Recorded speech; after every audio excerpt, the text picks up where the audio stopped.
Welcome back, ladies and gentlemen, and everyone in between, to Generations Behind, episode 17. I think this is 17. I'm pretty sure it's 17. I am one of your hosts, Craig at Craig's Game Room. To the side of me, the lovely Mr. Zach Daily Beating. Zach, how are you today? Craig, I'm great. Thanks for asking. I'm just excited to talk about some fighting games today. Yeah, and below us, the luscious one, getting ready to record the luscious hours this late Friday night. Tyler Haight, the luscious Tyler Haight. How are you today, sir? I'm doing great. The luscious slut back again, ready to talk about some fighting games, go over a crap ton of history, and show off some recent pickups, which I don't have many, but I talk to these lovely dudes.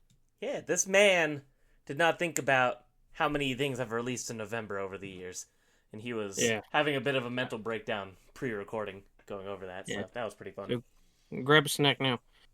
Yeah, I hope you guys packed a lunch. It's going to be a long one. It's going to be the longest fucking history lesson in your life. It's going to be like a... Alright, so... At least 45 minutes. At least, yes. So, fighting games, we're very excited to talk about. Some retro fighting games. Kind of just general topic. This is going to be one of our more rambly episodes. Not too much structure. We just want to talk about fighting games, what we love about them. I will say, earlier today, me and Tyler were giving each other shit. It was very funny. Some good comedic timing. We both play Pokemon trading card game Pocket.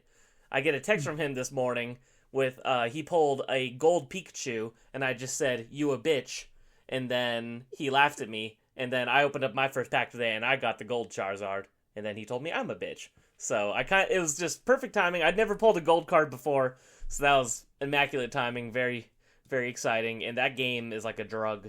But I refuse to spend money on it, because I'm not going to spend money on fake Pokemon cards when I could go ahead and buy real Pokemon cards. Ooh, snap. Do you think that's the trick? They're just making you want to buy more Pokemon cards? Probably. It's just a ploy to get people to go buy actual Pokemon cards. Those Pokemon cards are so cool now. Real quick, totally So off cool. topic. We're doing a live opening. Real quick. Uh-oh. Don't know. You have a pack ready? Let's see Yeah, it. this is really terrible. Hold on, I'm gonna do this part first. Jesus. All right. Sorry, got audio Squirtle. listeners. We got Dugtrio, Jigglypuff, not focused, Dubwool? Dubwool, and... Alright, that was crappy. Keep going. That was trash. You did The not weird sell anybody on that game. Octopus from, was it Gen 8? That weird octopus thing? I forget what it's called. Yeah, I think so. It's Grapple Lock. Grapple Lock, yeah. I got a new Dugtrio, though, and I didn't have that. All the Everyone's stars are favorite Pokemon, Grappalock. Yeah. You have to That's catch what them we all. got. Yeah, so we'll talk about fighting games today. As a reminder, 2 weeks from now, we are going to be talking about Persona 3. That is a monumental task if that is a game that you have not started yet. Very long, very deep, lengthy, great JRPG that we all suggest you play. But if you want to play along for the show, I would definitely hop on it now. Get your write-ins in so you can contribute your thoughts on the game.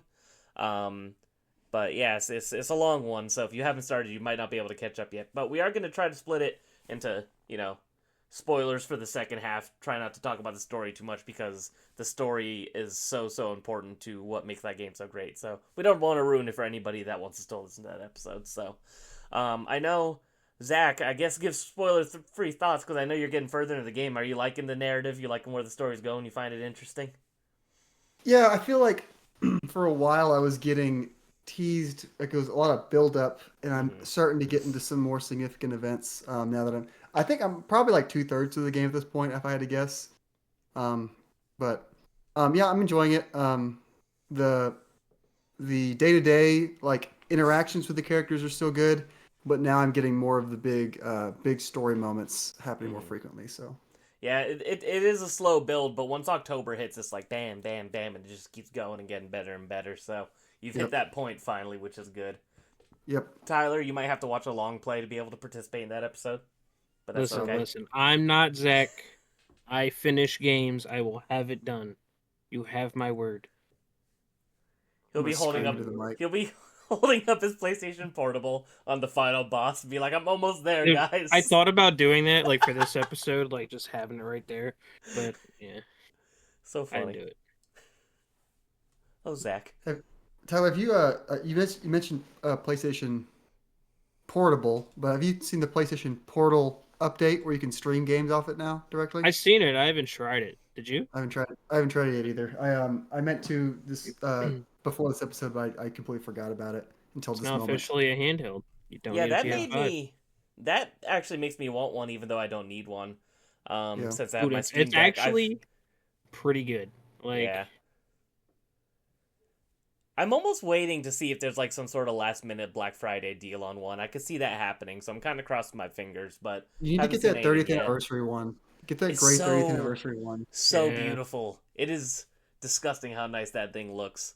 I really wanted to just get the 30th anniversary DualSense because I thought that'd be good enough, but every time I've seen it go up for sale, it's been sold out when I checked, unfortunately. So haven't been able to catch it yet, but maybe soon. We have a couple of write-ins today, boys. First write-in from Patrick. Says, "This is Patrick. Still waiting on the Final Fantasy no, episode." This is Patrick. We'll Hey, get there. one I day. think we'll get there eventually. All of us are JRPG boys here, and I know that these two fellas over here have a lot of JRPGs they're trying to catch up on in terms of modern releases. So we'll probably keep the episode specific, the game specific episodes will probably be light on JRPGs for a little while. You know, Zach wants to play Metaphor. Tyler wants to play Ys, and I know he loves that series and hasn't even probably started the game yet, and I'm sure it's killing him. So. It's sitting there. But yeah, we'll get to it. Definitely, I love Final Fantasy 1 especially, so definitely want to do that. Unfortunately, this person did not give a name, so I'm not sure who it is, so I said I'm unknown pretty wrote this sure in. that's also Escobar. Is it? I Okay. think. Yeah. Okay, so it's probably I know he's a Escobar. big So, sports guy. We talk sports. so Escobar 4040, he said, do best sports games eventually too, and he gave examples. Tecmo, RBI, Fighting Golf, so many good ones. Not against this, I just personally don't have a lot of experience with a lot of sports games. How about you guys? I don't play many sports games that don't have the word Mario in the title. That's fair. I was gonna say kind of the same for me. Like it's gonna be Mario Golf, Mario Tennis. Yeah. I had some growing up. Like I played a bit of Techno Bowl. Played NBA Jam. Kind of like all. Did you off the play top of Mario my Hoops head. 3-on-3? Oh heck The game's yeah, fire. dude! With the Final Fantasy characters in it, dude. I wish we would have got like another standalone Mario basketball game. I ain't talking like no Mario Sports Picks or something like that. Like I want just Mario Hoops 3-on-3 or something like that. Like give it to me. One of my favorite sports games that I've never heard anyone else talk about is the Super Swing Golf games on the Wii. I don't know if you guys have ever played these games or even heard of Super them. Swing Golf. No. Super Swing Golf. They are incredible, super fun. They're like weird anime golfing games, but they're super duper fun. 10,000%. Did you use that golfing recommend. attachment to where it looked like your Wii was a golf club? I did not. I was not fortunate enough to have those stupid peripherals as a child. But Man. you bet your ass I did actually stand up every time I played any Wii golfing games. Heck You did yeah. not have to. It was like Don't one forget day, the wrist you know, I strap. just no, I never wore the wrist strap. I wasn't a fucking pussy, so. I'm just kidding. I wear the Switch straps to this day. No, When I have I'm my just Switch in kidding. handheld mode, I have it strapped to my wrists on both You wrists. wear the Switch straps? Yeah, while I'm playing handheld, I have it strapped to both wrists so it doesn't fall. Somehow. I'm handcuffed to it. Well, no, you do fall asleep while playing games in some odd ways. also I've seen true. that when you were playing Pokemon Blue, so I mean that's kind of safe. Yeah. Gotta say. Yeah. Man was just talking to me, and next second, gone. I was like, I'm Hello? really good at sleeping, despite my my desire to never sleep again. Wish I could say it like all the time. I'm really good at it. So Zach, I need these trades. You need to get up, sir. Sir. He's a sleepy boy. He has a lot going on. He does. All right. John also wrote in. He said, "Hey, this is John here once again, and I'm a bit upset since Fallout 3 wasn't old for the PS3 version, but the PC version should be old enough for an episode, right? Also, is there any plans on a social media page for the podcast?" So before we did this, I looked it up just to make sure. Fallout 3 came out at the same time as PS3 and PC, so I think he's just trying to fuck with us, which is totally fine. Social media page? Probably not. None of us are huge social media people. I bitch on Twitter a lot and retweet a lot of things, but that's Oh about yeah, it. Craig And lives on Twitter. I tell you do. this. It's kind of a Half problem. my Twitter notifications, it's like It's just Craig my retweeted retweets. this, Craig retweeted this. Craig replied to this. That is true. I use Twitter so much, but I never, like, rarely ever post. Mhm. I need to post more, but I don't know. Normally, it's Yeah, just so sarcastic comments to Bird Dog when he says something dumb on Twitter. there you go. But But I will say I was thinking about maybe trying to do TikTok or Shorts or something for this show. I thought that might maybe do well. Might get us some Shorts more are- reach. Might yeah. be. I feel like we have some good shareable moments. So I thought about trying that eventually, but not totally sure yet. But yeah, maybe eventually. Just not a priority right now, I suppose. Just like how making the show audio, having an audio version wasn't priority for a while, and then people kept asking, and we did it. So on So Jonathan, Spotify, and keep Apple demanding Podcasts for now. social media, and you'll get a social media. by Yes. episode 32, Craig's going to post weekly Instagram pictures of all of our pickups. I'm not committing to that. Fuck no. Definitely not. But the show's bi-weekly, so what is he gonna do when he gets fully caught up? No, as we're getting them, we're going to send it to him, and every week he'll send the pictures. Little Sounds awful. update. All right, boys. What have we been playing? Tyler, why don't you go first? Persona 3. That's it? That and a little bit of Call of Duty, but mainly most of my time's been going to Persona 3 when I got the free time, so Mm-hmm. that's all I could say. I mean, I'm liking it so far. I think I'm getting to where like the summer break part or whatever. Mm-hmm. Or spring break, whatever. No, summer. Yeah, I don't know. But July, either way, summer, yeah. yeah. So yeah, okay. Sorry, can't think for a little bit. Too much history in my mind. But yeah, I'm liking it. Since I kind of know like part of the game, like not part of it, but like the characters that you kind of get later on, and I'm kind of like meeting some of them like in a side kind of way, I guess you could say. I'm looking forward to like getting them on my party and stuff. Looking forward to all that. Luscious Hours this weekend, baby. How are you feeling? Oh, go ahead, Zach. I was just going to ask how Call of Duty was, but if we're still talking Persona, let's talk more Persona. Oh, no, yeah, I was just gonna ask how you feel compared to Persona 5, since I know you love Persona 5. I mean, right now, since the story's still kind of like being a slow build up period, Persona 5's kind of like my thing, Mm-hmm. and like having the different dungeons compared to just Tartarus kind of thing, I like. Yeah. But oh yeah, we'll see what happens when the story gets better and all that. All right. Now you fools could talk Call of Duty for a second. How's the new COD, Tyler? I have installed it on my Xbox. I have not turned the game on. New You COD's finally pretty turned on your good. Xbox.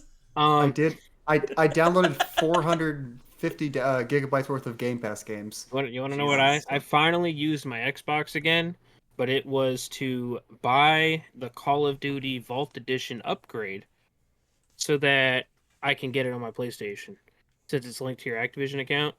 So There you I go. turned it on, bought that, went back to my PlayStation. That's funny. There you go. So did that.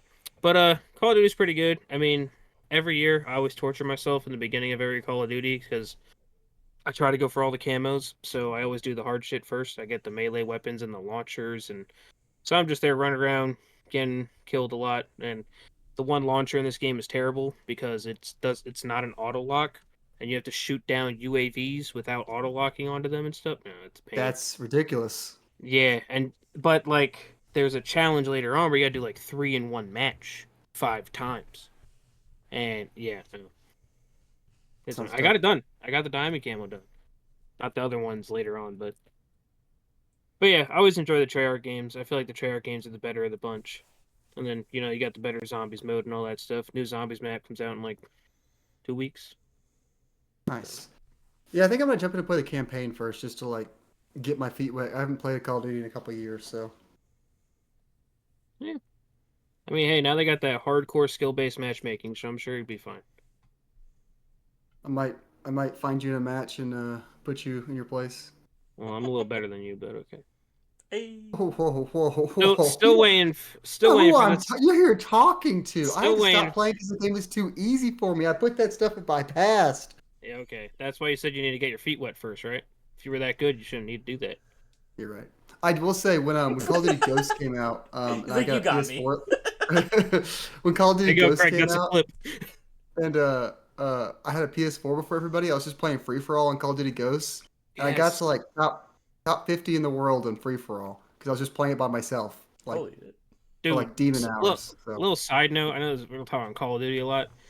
I really enjoyed Ghost campaign, and it's unfortunate we're never going to see the end to it because the game's I still couldn't tell. like. You didn't play the campaign? I mean, I couldn't tell you what the Ghost campaign was. That was too far in my past. I don't know what that is, but we'll do a Ghost campaign Okay. episode one day. There we go. Call of Duty What Ghost it I'll, is. I'll make sure to Turn play it the over. Wii U version. Yeah, there you go. Yeah. It's the only version of that game I ever owned was the Wii U version, and Imagine that. let me tell you right now, I never put that disc in my console. Dude, we could do an episode on Call of Duty Classic. Yes, Could we? that would be weird, but The first episode to get negative views. you'll get like disliked and stuff. Nobody would care. That's okay.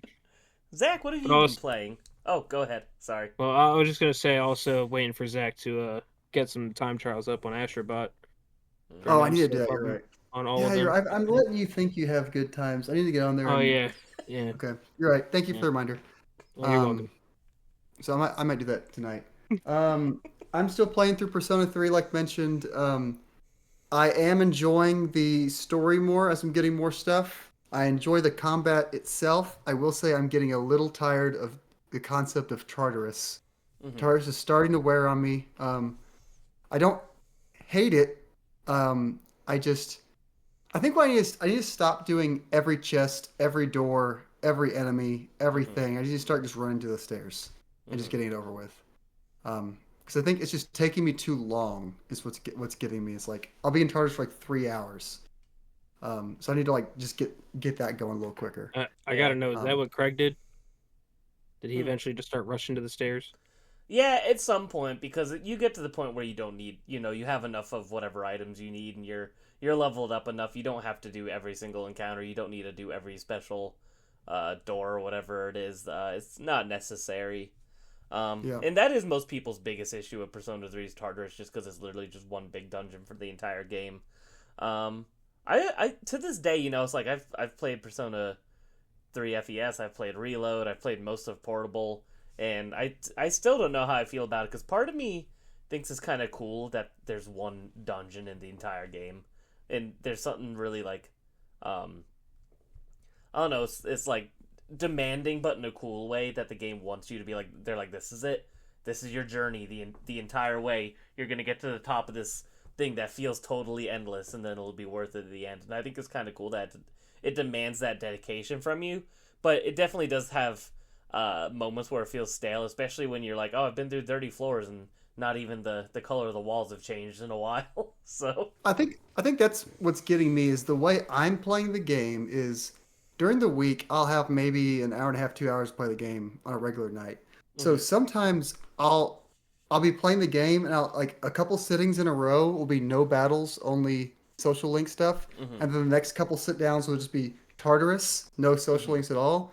And I'm like, I'm getting too much of one thing at a time. But like today, I was able to sit down and play for like 5 hours, so I got like a little a bit bit of both. everything, and it was more enjoyable. So I think it's just like Yeah. the way I've been playing it has been like starting to wear down on Tartarus specifically. But Yeah, I think Persona 3 is a much better enjoyed game when you are binging it for like I'm playing for like 3 to 5 hours, or 3 to 6 hours, like a long period of time, so you kind of get like all the flavors at once. Yep. I think that's the more enjoyable way to play it, but that's also not usually realistic, so yeah. Yeah. unfortunately. Outside of that though, I think I'm about to finish Mario and Luigi Brothership. I hope. I mean, I might at least. You're like, I want it to 3/4 be with done. I don't know. It's the combat is genuinely really fun. If you've played Mario and Luigi games, it's still really good. What you'd expect from there. I just don't. The Mario RPG games are known for being really witty and funny. I'm not getting that as much in this game, so that part of the game's not pulling me through. It seems like there's no problem with this, but it seems like it's more geared towards like a younger audience as far as the story, and the jokes aren't hitting me as well. But the battles are still fun, and I'm still enjoying like checking off boxes, completing things, finding all the collectibles on each island and stuff. So that's fun. And the last thing I played some Smash Bros. Melee. In preparation for Ooh. this, I put in a new memory card, and my goal was I wanted to get all the characters and finish um, event match number 51, which is what I would call like beating the game. Mm-hmm. Um, and then I realized that to get Mewtwo, you have to play for 20 hours in versus mode. Yeah, So I think I'm just gonna leave my GameCube on overnight in a battle, that's the get way that to over do with, it. and then continue on. That's the way to But do I got it. all the characters other than Mewtwo, and then Game and Watch, which I need Mewtwo to get Game and Watch. So Mm-hmm. uh, Fun, fun. Love yep, me some Melee. Never gets old. yep. It really doesn't. So, I've been playing a bunch of fighting games in preparation for this episode as well. I booted up the old Capcom fighting game collection. Fantastic collection of mostly Darkstalkers games, which, as I've mentioned before on the show, absolutely love that series. I didn't get into it until this year, but I adore it. So I played a lot of Vampire Savior with my wife. I had her try it out because she hadn't played it before, and now she's addicted to it too, and she's like hyper fixating on the series and watching lore videos and stuff. So that's been kind of funny and fun to watch her get super into that series. I played through Hyper Street Fighter 2. This is the first time I've beaten the arcade mode of a Street Fighter game. I don't know how I did it, and I only know that it's a secret because of the achievement I got for it, or the trophy I got for it. But I fought Akuma at the end, and I guess he's a secret boss in Street Fighter 2. So that was kind of cool that I ended up fighting the secret boss on accident. I played through Cyberbot's Full Metal Madness, another game on that collection. That game's Um, fun. it's very weird. I Yeah. was kind of wondering. I had to look it up because I was like, does it matter what character you pick? And the answer is no. So you pick in that game a character and you pick a mech. The mech is like the actual like fighting game character you pick that you're playing at that has a different moveset and all these other different things. And the character that you pick um is like a different perspective of the story in the story mode going through the arcade, which I think is kind of interesting and cool. So it has a lot of replayability in that way. So you can play through the game with each character, get a totally different view of the same story, which is really neat. And then I played last night through the arcade mode of Virtua Fighter 2, the Genesis version, because I was looking for some fighting games I hadn't played before. So I booted up the old Switch, looked at the Nintendo Switch Online apps. And that was the one that stuck out to me when I was looking at the Genesis, and I was like, oh yeah, because I've played some Virtua Fighter before, but not the Genesis version. I had played the Sega Saturn version, which is like the kind of more true arcade port version. This is more kind of like a dumbed down version that's made to be more strictly 2D. And it was okay. It was weird. It felt very slow and clunky. Not the biggest fan of it, honestly. But I played through it, so it's another game to add to my list of games I beat this year.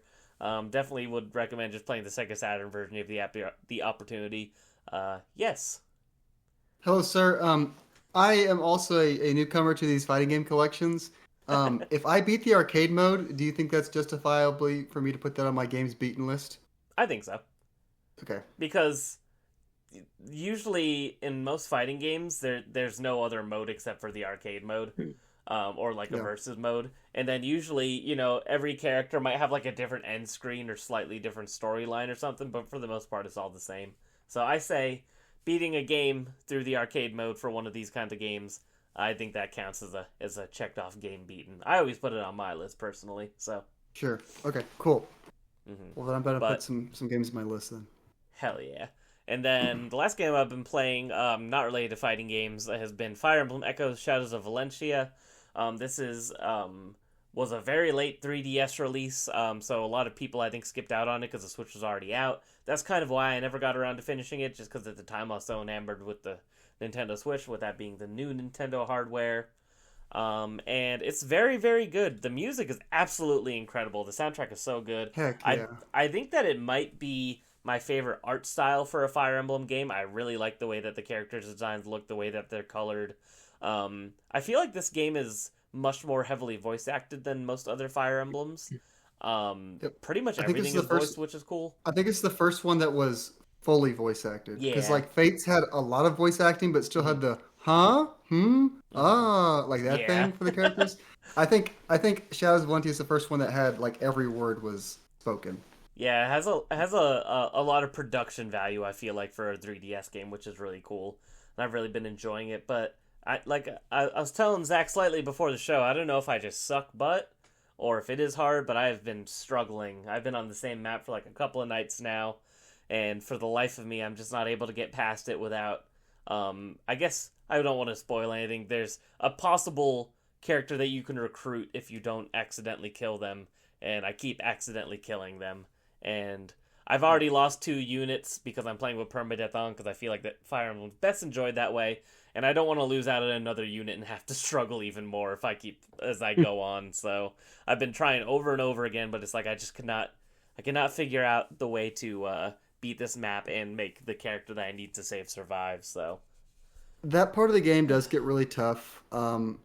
Obviously, there are going to be tough parts at the end of the game as well. But if you can get through the part you're in, I think you'll be able to push forward for a while. yeah, So would you say grinding helps in this situation? Like if I go to the catacombs or whatever in the caves and grind for a while, or do you yeah, think it's more about the luck and strategy of it? I think grinding definitely wouldn't hurt. Yeah. I need to look at the map you're on and think about. I feel like this game's really important. Weapon skill arts are really important. If you have like the right weapon arts and the right people, and Hmm. like your weapons are leveled up from the because you go to the armorer and you level them up, and I forget, does that just level their stats up or does that give new skills? I forget exactly how it works in this game. I actually don't I think it's just know off the I top think of it's my just head. I stat. thought it was just the Yeah, level I of the think it's just weapon. yeah, I think it's just stats, and then Hmm. every weapon has like a weapon art.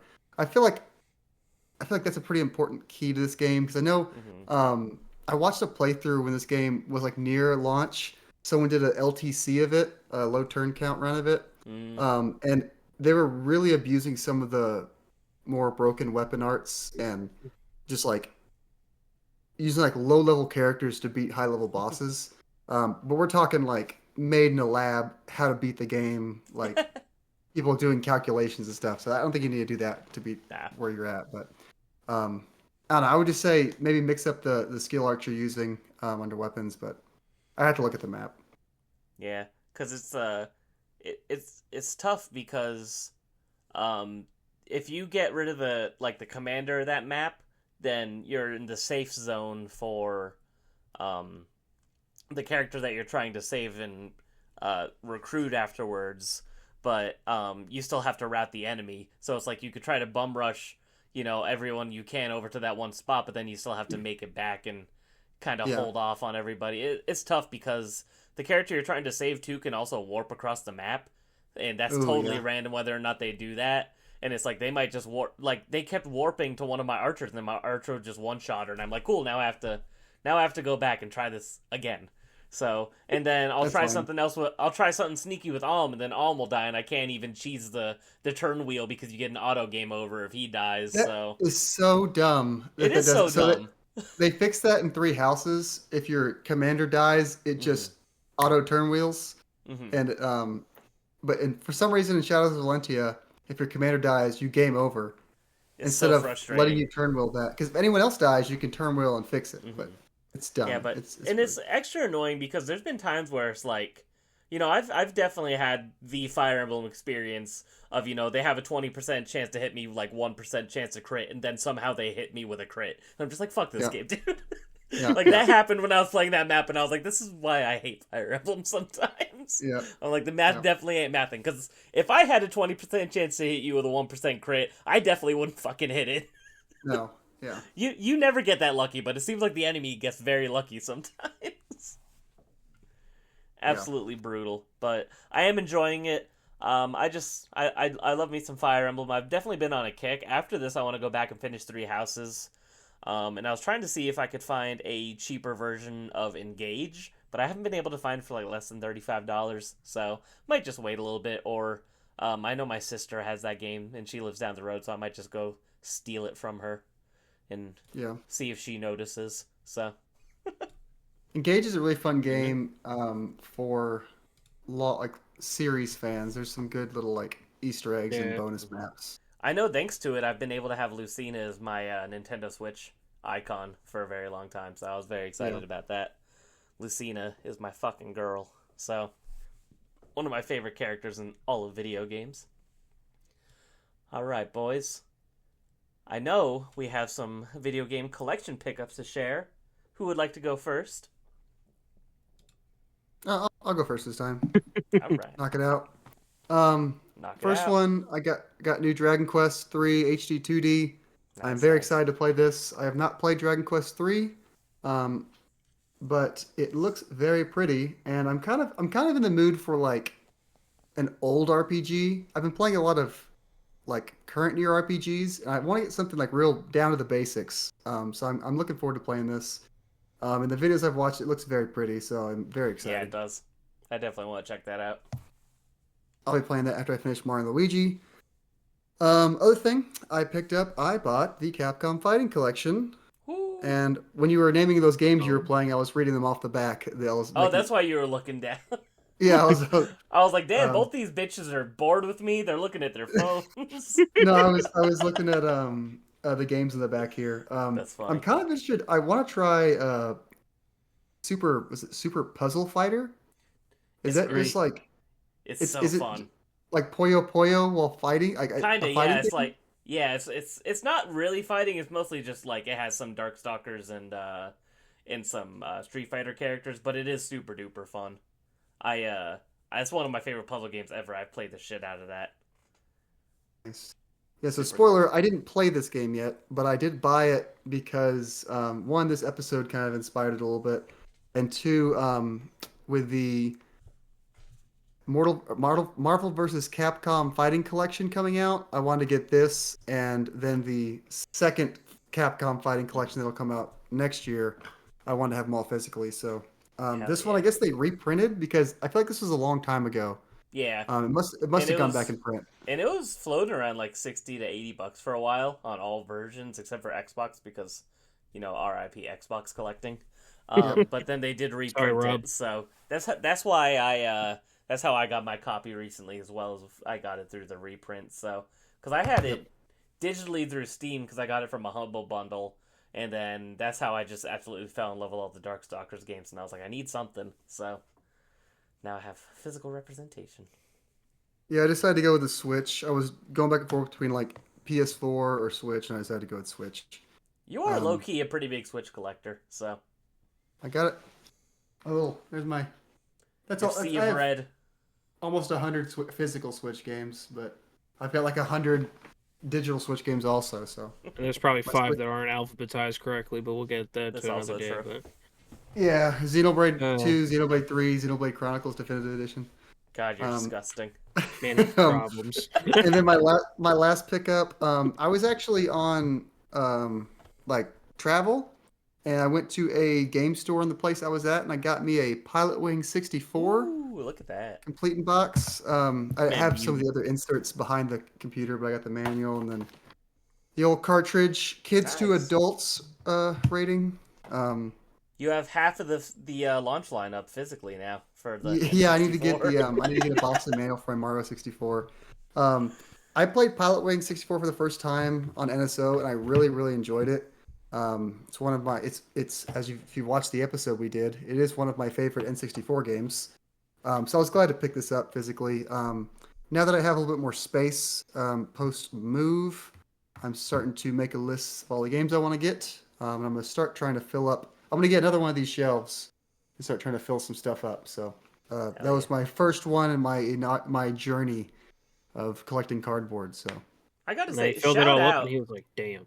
shout out to N64 games CIB. They just look so nice. I love N64 boxes. it looks great. It's Yep. just hard because it is the flimsiest cardboard ever. It's so hard to find N64 games in good condition. I'm being Yeah. real picky. I really want to get a Smash 64. I've been looking, and it's easy to find listings, but they all have just something that bothers me.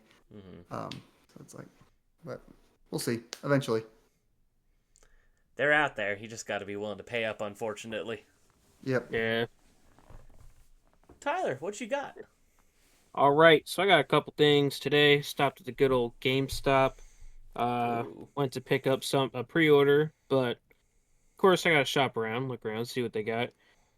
Been waiting to get this for a while. Seeing it for $20. Class of Oh, Heroes nice. 1 and 2.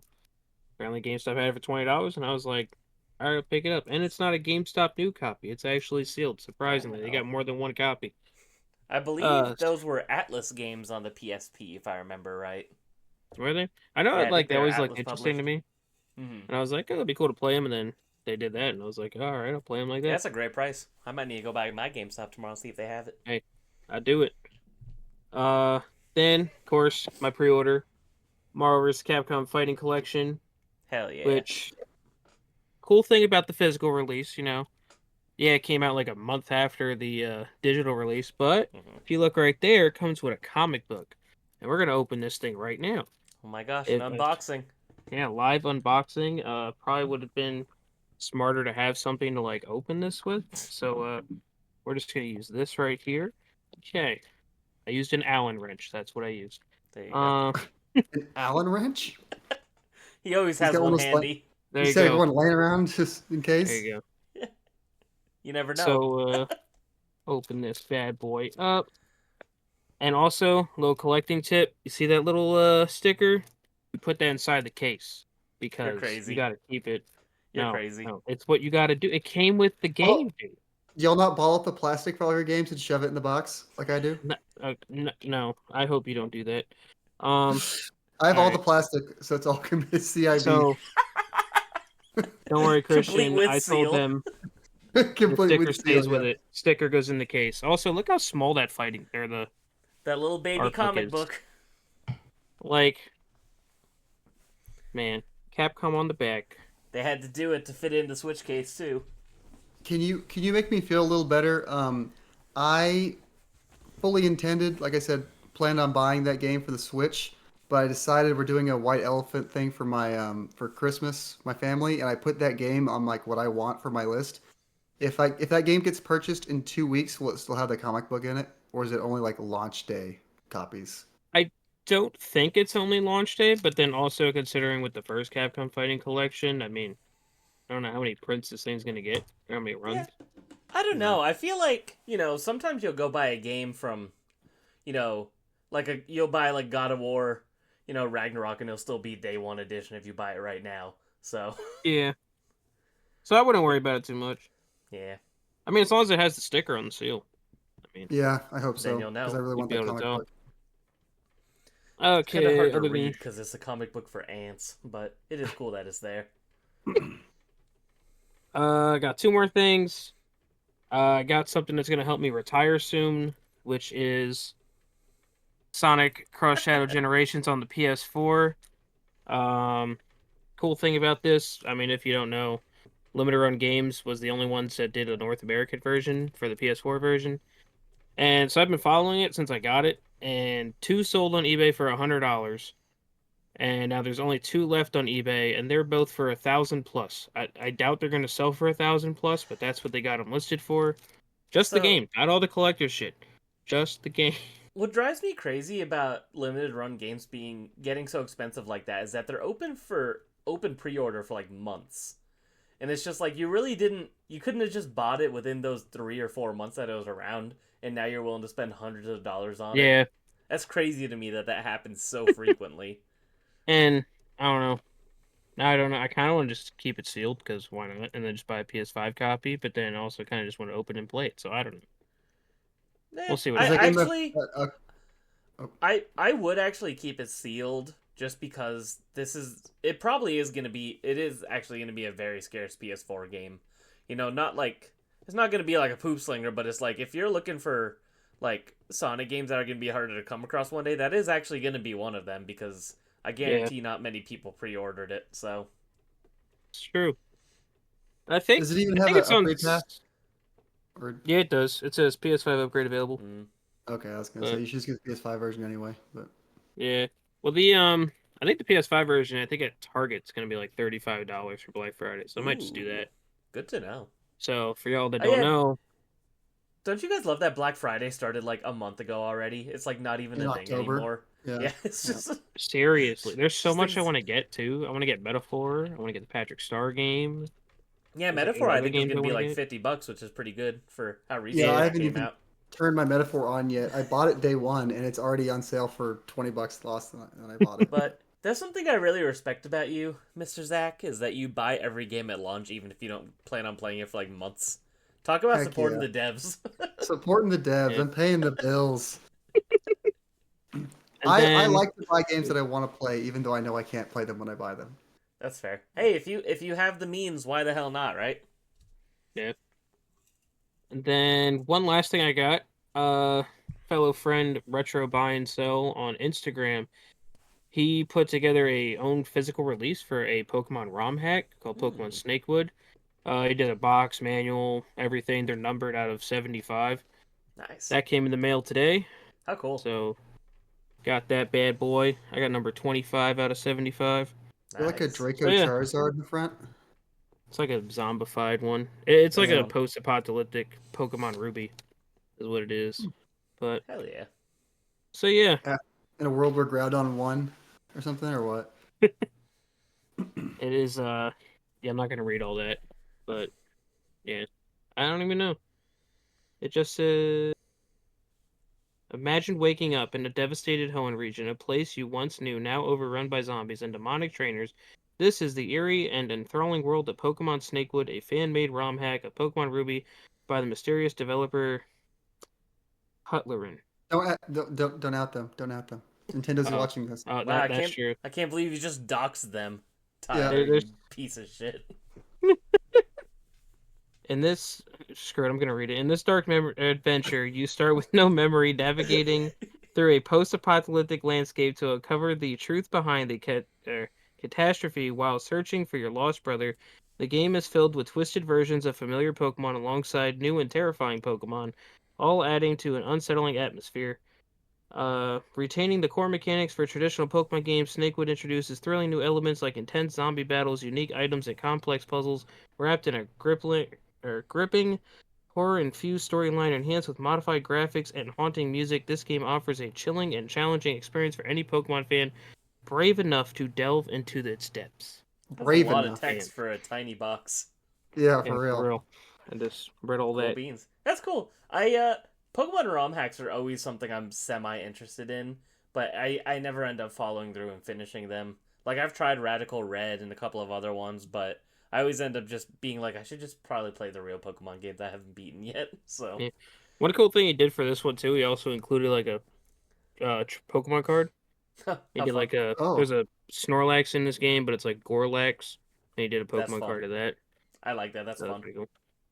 So Oh, yeah, cool. Fun and creative. Why not, right? yeah, and that's what I got for these last 2 weeks. I got just one thing. Marvel vs. Capcom Fighting Collection. So nothing too exciting since we already talked about it. Hope but you had the sticker in that case.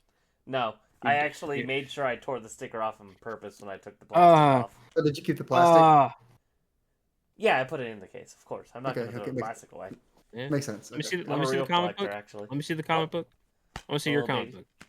Little Like itty show bitty it. baby. Like, Little- like show the case. Show the Little case. bit. Like show the case. Where's the Are plastic? you Are you trying to shame him? He already put the No. plastic away. It's, Oh, Yeah, he it's did? put it safe. on the shelf. You said it's in the case.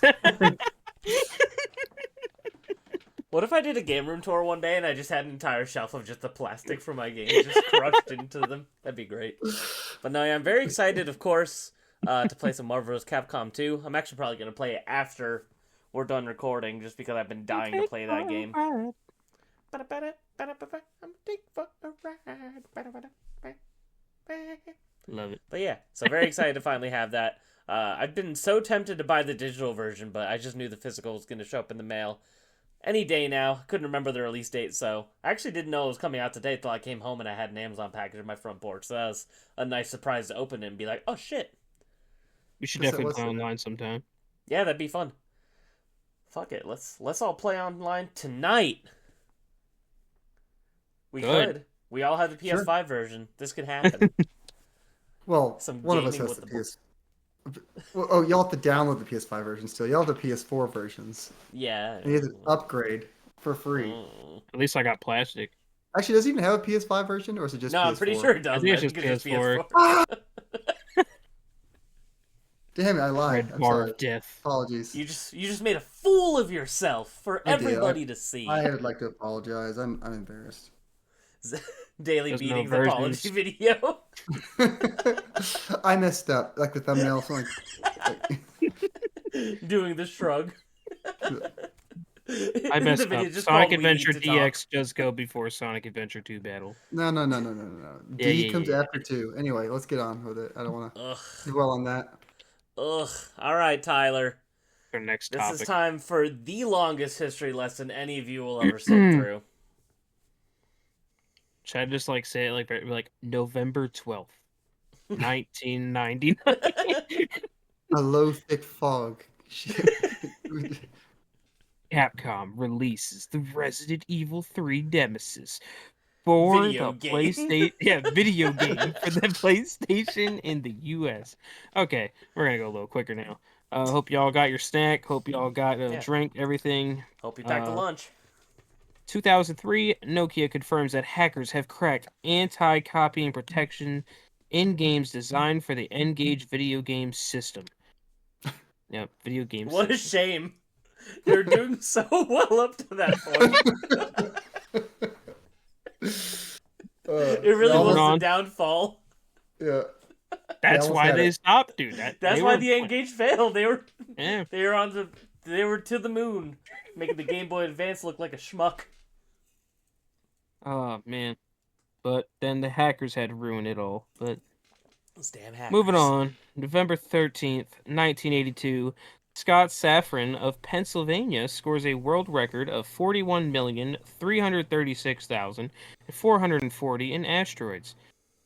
I wonder, like, I should have, delved in a little longer and see how long that took, because that's crazy. That's a lot. Dude probably had to wear a diaper.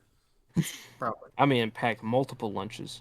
1989, U.S. District Court Judge Fern Smith rules Nintendo owns the rights to Tetris, not Tengen Atari games. 2001, Konami releases the Metal Gear Solid 2 for the PS2 in the U.S. I need to play the 2006, Metal Gear games. and that's another one we could do an episode on.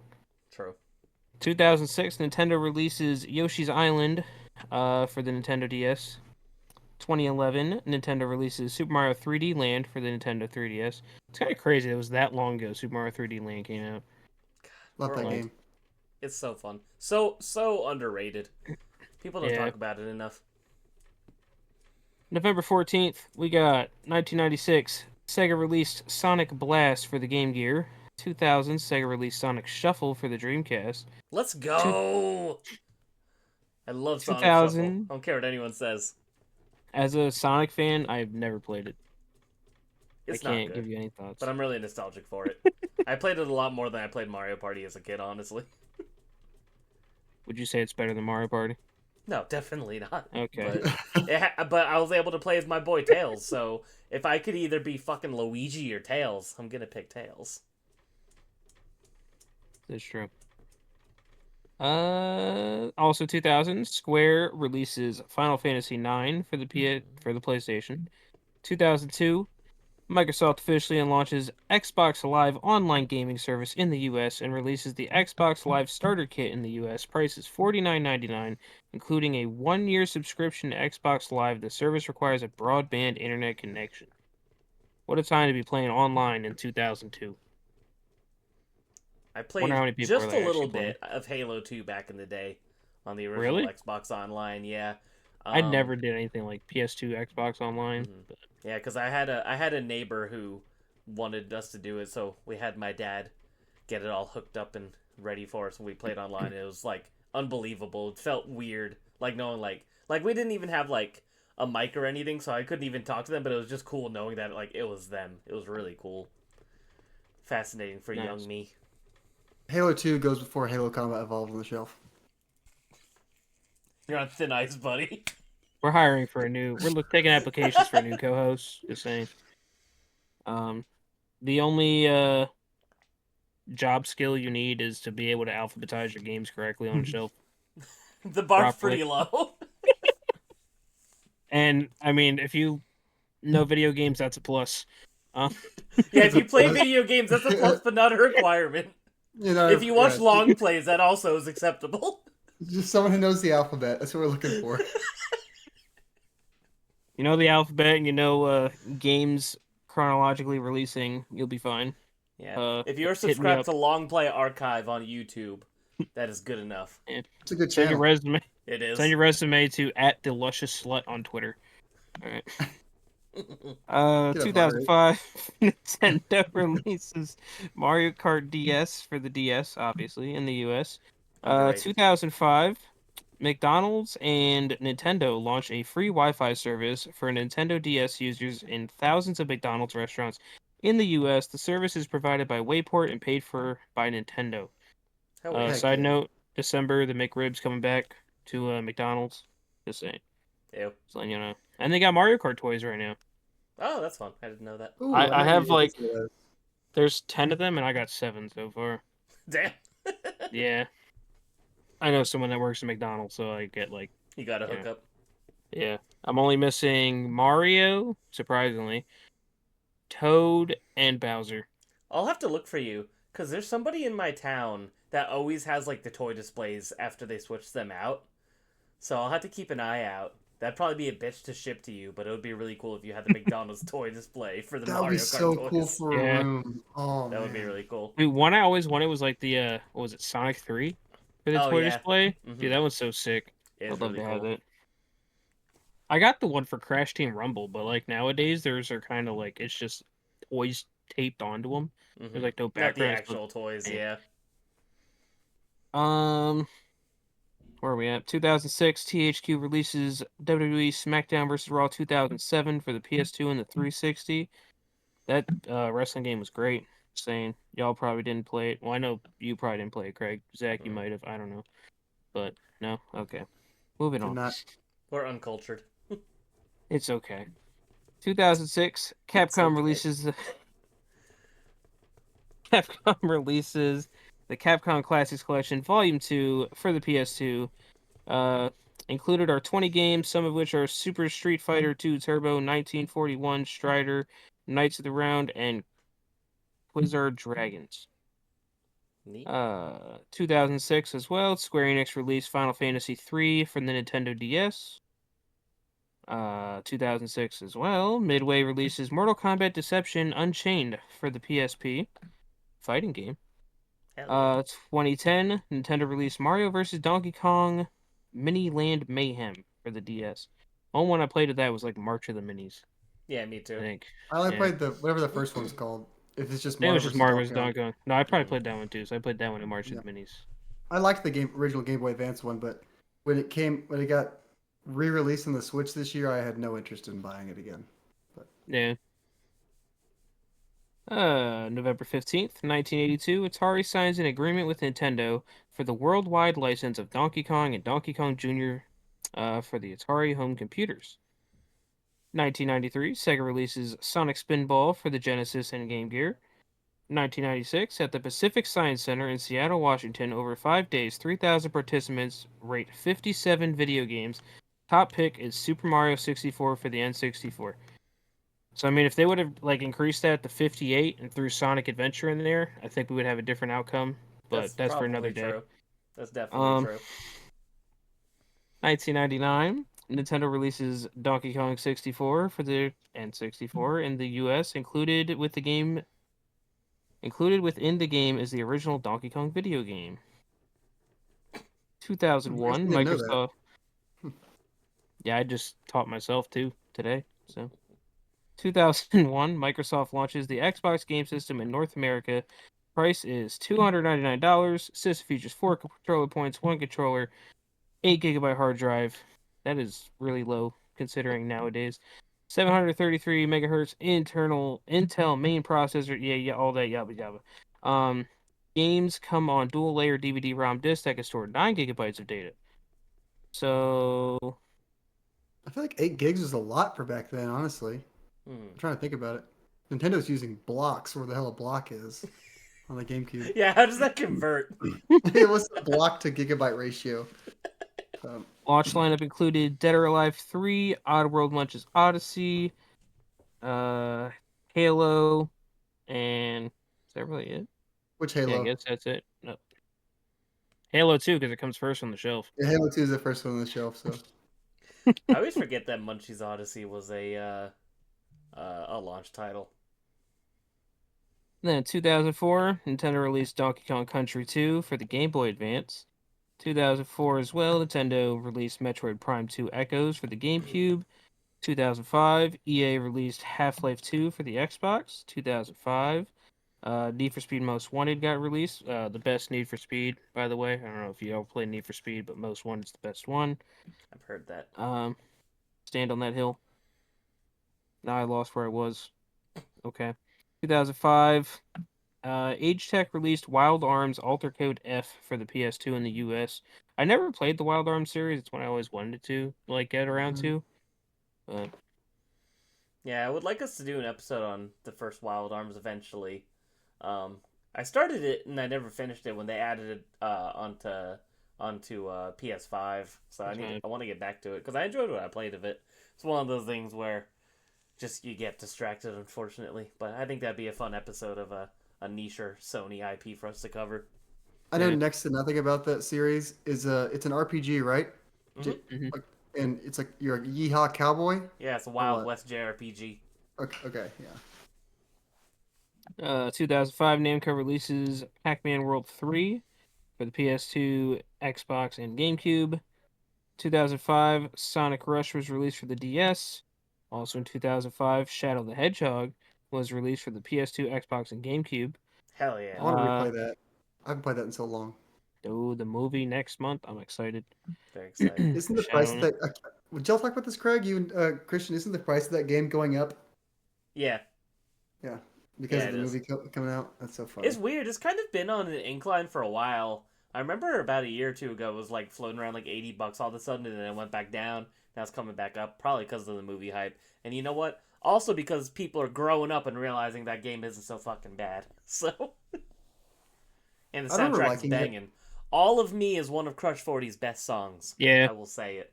I think that song is such a banger. I have that image of Shadow walking, up to the camera and chucking his gun, like, burned into my memory as a child. I thought that thing was so cool when I was a kid. I was like, oh, it's like I want to be him. Isn't it it's just incredibly random in retrospect that they just gave Shadow guns. like, yeah. I don't know. But it also fits so well. Yeah, I guess. I hope he uses a gun in the movie. Me too. Shall find out. I don't know if you guys saw when they announced Keanu Reeves being his voice actor. There's so many edits of just John Wick voice lines over Shadow the Hedgehog clips, and it was great. Yeah. Then also 2005, we got Square released Dragon Quest VIII, Journey of the Cursed King for the PS2. And then we got November 17th, 1995, Sega released Sonic Labyrinth for the Game Gear. 2003, Mario & Luigi Superstar Saga for the Game Boy Advance release. Also 2003, Nintendo released Mario Kart Double Dash for the GameCube. 2004, Konami... Not a top 5 Mario Kart. What'd you say? Not a top 5 Mario Kart? Because it's top 1, thank you very much. 2004, Konami released Metal Gear Solid 3 Snake Eater for the PS2. And then also in 2006, we got Sony released the PS3. Price was $499 with a 20GB hard drive or $599 with a 60GB hard drive. The launch lineup included Blazing Angels, Squadrons of World War II, Call of Duty 3, Genji Days of the Blade, Madden NFL 07, Marvel Ultimate Alliance, Mobile Suit Gundam, Crossfire, NBA 2K7, NHL 2K7, Resistance Fall of Man, Ridge Racer 7, Tiger Woods PGA Tour 07, and Tony Hawk's Project 8. Sports games. Baller. Yeah. I really want to play the Resistance games. I've never played any of them. Still waiting to help you with that trophy on the Vita. That's true. Oh, that's true. I did play that one, but I know that one wasn't made by Insomniac, so... And then November 18th, 1994, in San Diego, California, Nintendo holds the Nintendo Power Fest World Championships 1994 video game competition over 3 days. Michael LaRossi of New Jersey wins the grand prize of $5,000 and a new Ford Mustang car. What a baller. Congratulations. I can only imagine if he was like in high school or like middle school and he couldn't drive. He just had like a car sitting there. 1997, Sega released Sonic R for the Sega Saturn. Great game. I love that game. It's so goofy and stupid. And 2001 is when Nintendo released the GameCube. I'm not gonna go over all the specifics, but price was $199.95. Craig, I'm gonna quiz you. How many of the launch titles for the GameCube can you name? Ooh. There is Um, 1, 2, 3, 4, 5, 6, 7, 8, 9, 10. Alright, let's There's see. 12. Super Monkey Ball. Okay. Um, it is a Batman game, but I don't remember the full name of it. But it's a Batman animated series game. Batman Vengeance. I know that much. That's what it is. Batman Vengeance. Okay. Tarzan. I think it's called Tarzan Unleashed. I'm Yep. not sure though. Wave Race Blue Storm. Well, it's Luigi's Tarzan Mansion. Untamed, but yeah. Oh yeah. Luigi's Mansion. Uh-huh. And then I said Wave Race already. Crazy Taxi. Yep. There's an NHL game, but I don't remember exactly which one it is. Am I right? 2002. Well, it's like 2002, 2002. Yeah. Okay. 7. How many are there total? There's 12. There's 12. Star Wars Rogue Squadron 2. Yep. This is gonna be tough. I used to know this at some point. That's what makes me upset. I can't remember. Because I remember Pikmin and Melee were close, but they were like a month later, so it's not those two. I think the last four are 4 versions of Doshin the Giant. Good guess, but I don't think so. Shit, what are they? So I need 4 more. They are all sports-esque titles. Are they? Okay, so there's probably a Madden, then probably Madden 2002, Yep. right? NBA 2K2? Nope. Okay. What are the last 3? I don't want to waste everyone's time. All-Star Baseball 2002, Mhm. Dave Mirra Freestyle BMX 2, and Ah, Tony Hawk's Pro Skater 3. I close. knew the BMX game too. It just wouldn't come to me. I'll take. You know what? I think 9 out of 12 ain't too bad off the top of my head. I've Good. been out of the GameCube That's game for a impressive. while. Or Zach got his quiz coming up soon, so. There you go. Oh no! Please. He was like, what is the PSP launch lineup? Moving on, we got 2001, Nintendo released Wario Land 4 for the Game Boy Advance. 2002 is when Metroid Prime for the GameCube came out. Hell 2002 as well, Metroid Fusion for the Game Boy Advance. Or just like the 2003, Same day. I guess it's the same day. Yeah. Same It's like day, yeah. already them. Yeah. 2003, Beyond Good and Evil, released for the GameCube, PS2, and Xbox. 2003, LucasArts released Secret Weapons Over Normandy video game for the PS2 and Xbox. Don't know why I kept that one in. Video game. 3.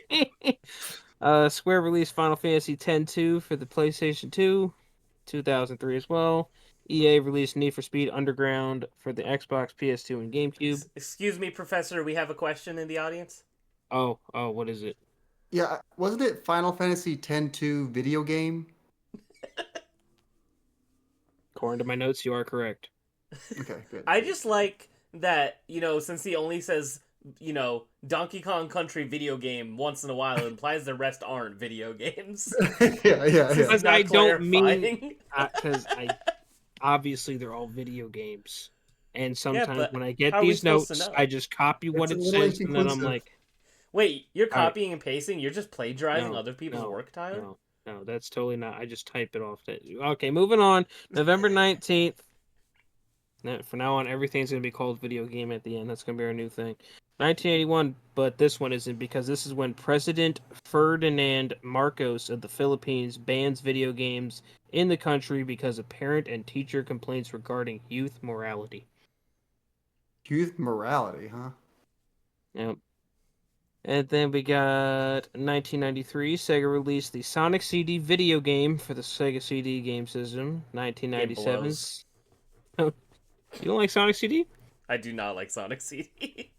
Oh, okay. 1997, Sony releases Parappa the Rappa video game for the PlayStation in yeah. the US. That's a the fucking game- video game. Fuck Sonic CD. Parappa the Rapper's the shit, dude. Yeah, the game innovates by popularizing music rhythm-based games. 2000, Nintendo released Banjo-Tooie video game for the Nintendo 64 in the US. 2002, Acclaim releases BMX XXX video game for the PS2 in the US. I thought I deleted that one off of there. An And all-time 2002 classic. as well. Nintendo announces the Nintendo GameCube Game Boy player. This device will attach to the bottom of the GameCube and will play all versions of the Game Boy cartridges. The adapter will go on sale in Japan next March. Oh, will it? They're getting it a little late. And 2006, Nintendo released the Nintendo Wii video game system in North and South America. It includes a wireless Wii remote controller, nunchuck controller attachment, and video game Wii Sports. Price is $249.99 in the US. Professor. Did you guys? Oh, yeah. You said What's- nunchuck, and it reminded me. One of my favorite memories. I was in the car with a friend of mine as a kid, and his mom was going to buy him a Wii for Christmas, and she was trying to recall the name of the nunchuck, and she's like, "What was that other controller called? The Num Knockers?" And that just always sticks in my head. I call it the Num Knocker. So That's such a mom thing to do. yeah. That's like one of my favorite things to this day is if my mom ever like is reminded of The Legend of Zelda, she always refers to Ganondorf as Gandalf. She's like, "Remember when you were a kid and you couldn't beat Gandalf in that Ocarina game?" And I'm like, "You're right, Mom, I couldn't." Or Correct. it's like when your parents always referred to every Pokemon as Pikachu. Shit like that, Yeah, it's yeah. Pikachu. But then And it's funny because it's like Pokemans. my mom will remember like Croc and things like that, like stuff that like is not really like well known. I'm just like, you really did love me to be remembering Croc, Legend of the Gobos. Okay. Each of you name me 3 games of the Wii launch lineup because I'm not going to make you try to guess the whole thing. Wii Sports, Sonic and Okay. Secret Rings. Okay. You took the easy one, you asshole. Um,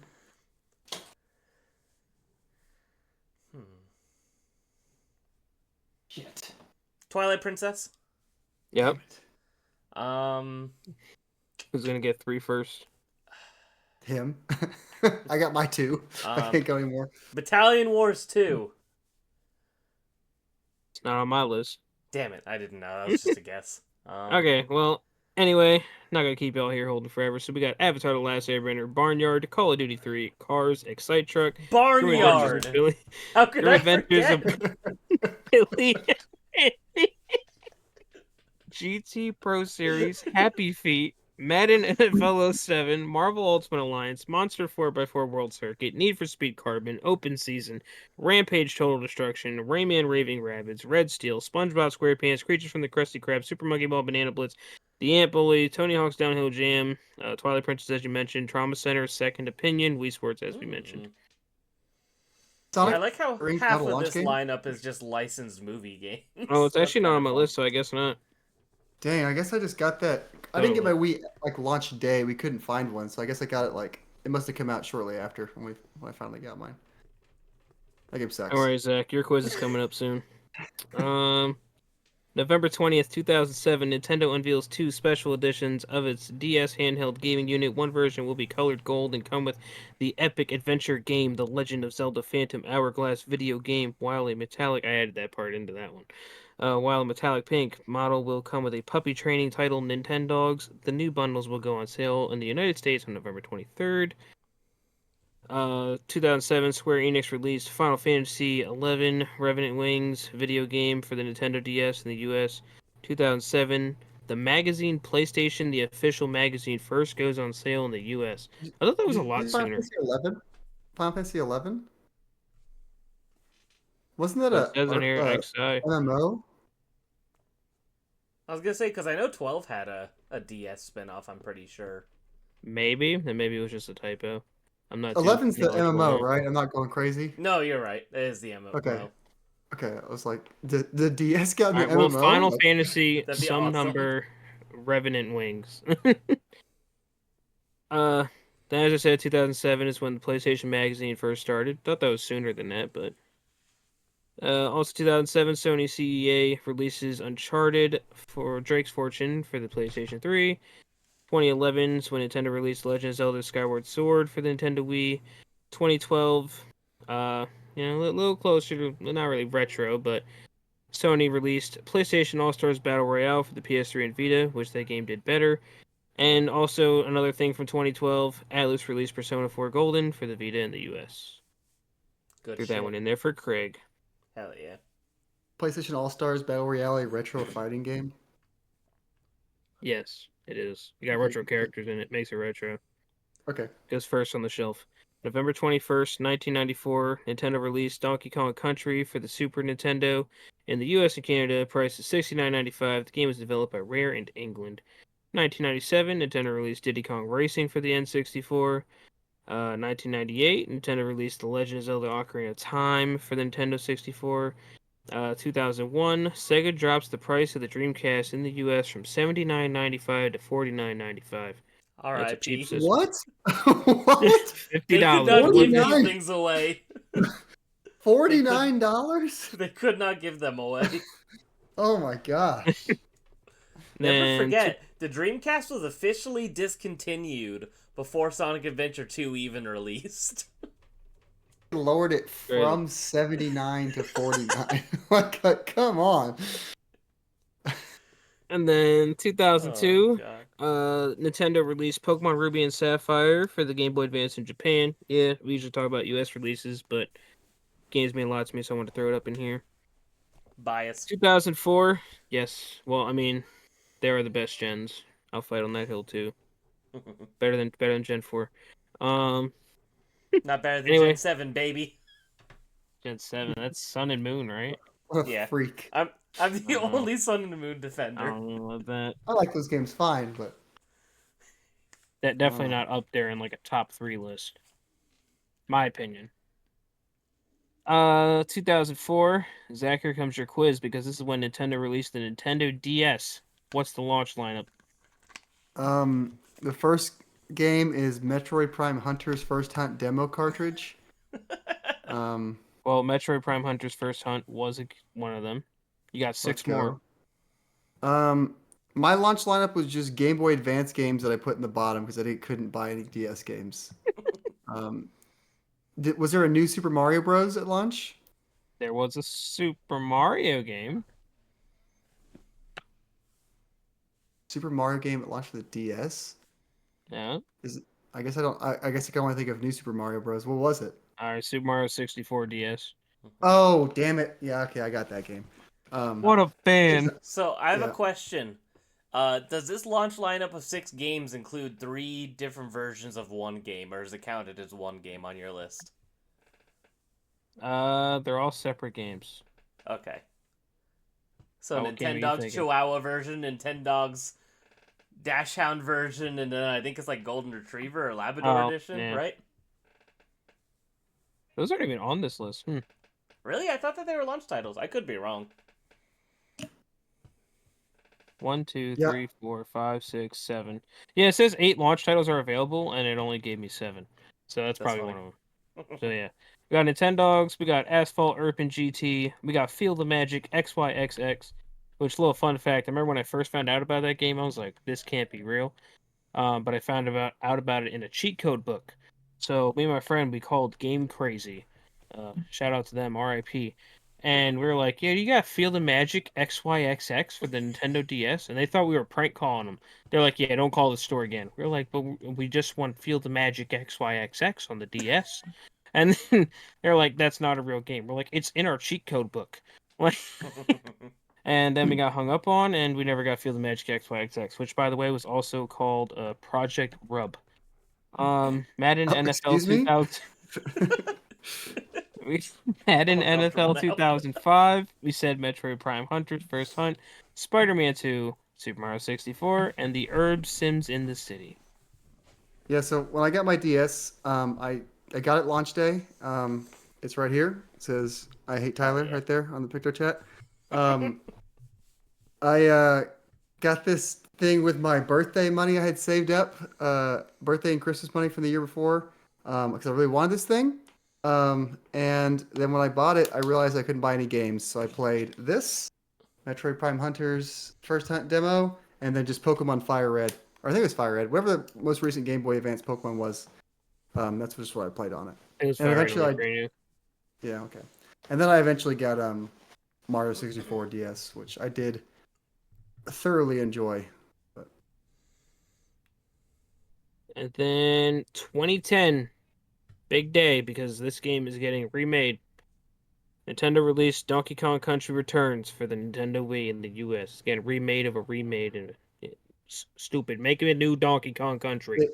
they've officially Last of Us Donkey Kong Country. The last 5 Donkey Kong games, I'm pretty sure, are Donkey Kong Country, Donkey Kong Country 3DS, Tropical Freeze, Tropical Freeze again. Tropical Freeze again, Yeah. and then Donkey Kong Returns again. Like, just remake the original trilogy if you want to do a remake. Like, come on.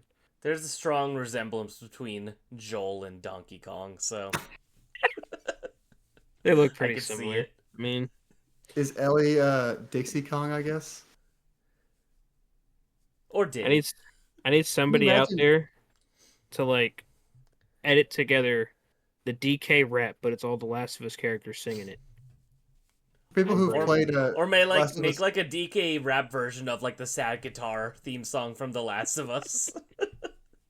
For people who have played Last of Us 2, imagine the big moment at the beginning of that game, the big story moment. Imagine Donkey Kong on the receiving end of it. If there's anyone out there that listens to this that's like an artist, please draw Donkey Kong like as Joel. That would be the funniest thing in the world. No, Please. I would love that as fan art. Please. Like, if we Please, get if a fan somebody art out for there this that show. listens to this can draw, Yeah. we will definitely give you a shout out because that would be incredible. Shoot one of the coconut guns at his knee. Anyway, Oh man, Good times. I wish. that's our That's next funny. episode topic: how The Last of Us is similar to Donkey Kong Country. Exactly. I kind of want to make that video now. Like, The similarities. That could be Just your next completely- April Fool's video. just The very parallels. earnestly. Like, November 22nd, 2002, Midway released Mortal Kombat Deadly Alliance for the GameCube, PS2, and Xbox, Game Boy Advance in the US. And on that day, Midway declared it to be Fatality Friday. Hell yeah. I love Fatality Fridays. But then also in 2005, on that day, is when Microsoft launched the Xbox 360, another video game console launch, because we're in November. Everybody wants to spend money around this time, holiday season. Get it for your kids, Goddamn. get it for your loved ones, get it for everyone else. And I'm just going to go through this real quick. Well, Craig can mention his favorite 360 launch game right now. That would be Peter Jackson's King Kong, the official Yeah. game of the movie. Thank you. 360 Okay. version is the best version. And then on top of that, everything underneath of that, because that game was the best one. Oh, We yeah, it's got not AMP bad. 3, Call of Duty 2, Condemned Criminal Origins, FIFA 06, Road to FIFA World Cup, Gun, Cameo, Elements of Power, Perfect Dark Zero, as we mentioned, Peter Jackson's King Kong, the official game of the movie. Madden NFL 06, NBA Live 06, Need for Speed Most Wanted, Project Gotham Racing 3, Quake 4, Tiger Woods PGA Tour 06, and Tony Hawk's American Wasteland. We're getting near the Tony end, Hawk is folks. A launch for all these all these consoles. Tony Yeah. Hawk is a force to be reckoned with. November 23rd, 1991, Square released Final Fantasy II for the Super Nintendo in the US. This is the same game as Final Fantasy IV in Japan. Hell yeah. 1993, Sega releases Sonic the Hedgehog Chaos for video game. No, wait, what? Sonic the Hedgehog. Try again. Typo or something. All right, rewind. More video game. 1993, Sega releases the Sonic. Yeah, the Sonic that. It sounds weird when it says the Sonic the Hedgehog. Sega releases Sonic Oh. the Hedgehog Chaos video game for the Game Gear in the US. All right, much better. 2001, sad day. Sega ships the final Dreamcast systems to North American retailers. And then November 24th. Was it 2001? Yeah, it was 2001, November 23rd. And then For they a were couple months. they were cut down to $24.99. And they said, please take them. We'll give Free you a cons- free copy of Seaman. They said free console with every layaway order at Kmart. And then November 24th, 1992, Sega released the Sonic the Hedgehog 2 video game for the Genesis and Game Gear game systems. Sega calls that day Sonic Tuesday. Hell yeah. I can respect And then, that. to cap it all off, I just wanted to end y'all on an ET fun fact, There we which go. just wanted to let y'all know that E.T. was brought to life using a combination of puppets, animatronics, and actors in rubber suits. For example, a 12-year-old boy who was born without legs walked on his hands in a specially designed E.T. suit for some scenes. Is that Zach, you're true? good. Was there any It's date all my behind fact that, or list. is it just What, behind the E.T. thing? is it just a random? Does this happen on that day, or is this Oh, just no, like I just figured we'd throw in some E.T. fun facts at the end of every history lesson so y'all could be more knowledgeable since you don't want to watch the movie. I'll eat the Reese's Pieces. Does And the that concludes... 12-year-old with no legs go to cons to sign copies of ET? If he did, I want his autograph. Well, I'll have him sign my VHS tape. And that is the end That'd be something for the of... shelf for sure. Oh, who signed that? Oh, the kid who played as ET with no legs. Yeah, the no leg model for ET. Oh, man. Zach is does not want to be here right now. All right, Zach, I'll get you a meet and greet with him. Sure, you'll love that. He'll be in costume and all. Yeah. Have an ET walk up to you. Home. Okay. Well, that's history. I don't know how long we are into this show. I'm sure it's pretty far along. Let's see. Sorry, Jason. This is officially the longest we've been before getting the topic. I've been Yeah, keeping because track. we're at an hour and 25 minutes ish. Oh, man. So Woo! To be anyway, fair, we were already slow going into history. that's also Yeah. true. Yeah.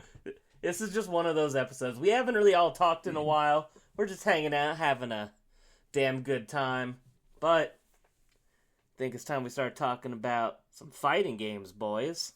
So, I guess first of all, there's not going to be a lot of structure to this conversation. We're just kind of having fun talking about some of our favorites, things we like about fighting games, this, that, the other. But I figured maybe we could all give a little bit of personal history of fighting games, because I'm sure we all grew up them in some way, shape, or form. Do one of you guys, maybe Tyler, you want to start some of your earlier days in the genre, some of the games you played growing up? Earlier days in the genre, the two main fighting games I played a lot was Super Nintendo games, Super Street Fighter 2. Played Vega a lot. I don't know why, just his character design always kind of drew to me, so I always liked He's the playing one as with Vega. the claws and the mask, right? Yeah. Mhm. Yeah, it's Why Vega. isn't Vega in Street Fighter 6?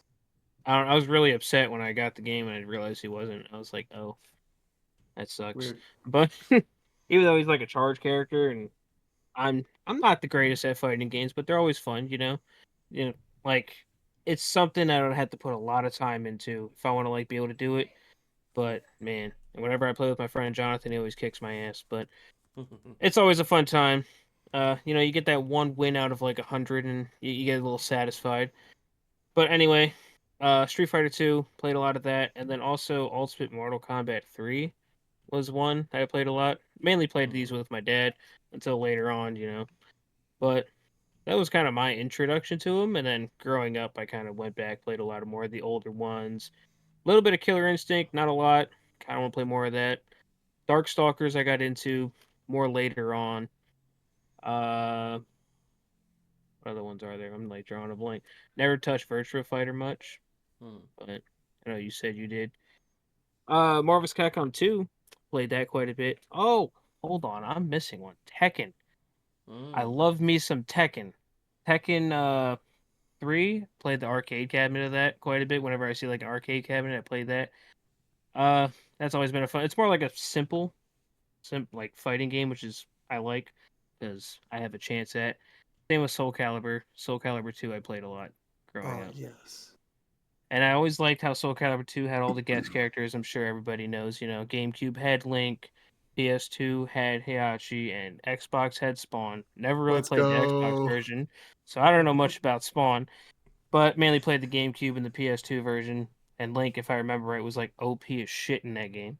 Yeah. But I always laugh when I think about Spawn in the Xbox version. I'm just like, who invited you?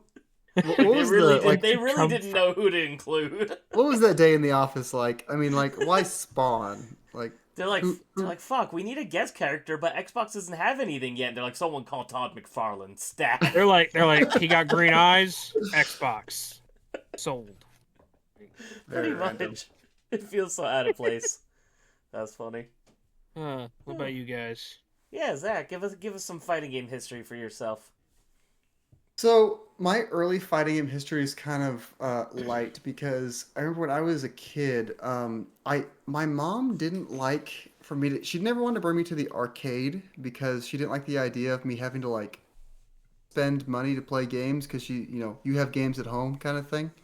Mm-hmm. So the only time I ever really played arcade fighting games was at like this skating rink in our town where people would have birthday parties, and they had a Mortal Kombat machine, and they had I think a Tekken machine, and I would play that like once every 3 months. Like I would just go over there because I wanted to play it, and the games looked cool to me, but I didn't have much like opportunity to play them. Most of my early fighting game experience was just Smash Bros. Smash Melee specifically. I remember bringing Smash Melee to my friend's house um, near launch, so I would have been like what 6 years old, 6 or 7. And I remember my friend's dad got the box and he saw it was T for Teen and he turned the game off. He just like saw the box, saw it was T for Teen, just like turned the game off. And like I had to like convince and like lobby to him that it was just like Nintendo characters punching each other, and then he let us play So it. funny. That's But yeah, awesome. he just straight up turned the game off. It's like, what are y'all doing playing a T Mhm. for Teen game? And I was like, no, I promise, it's just Mario.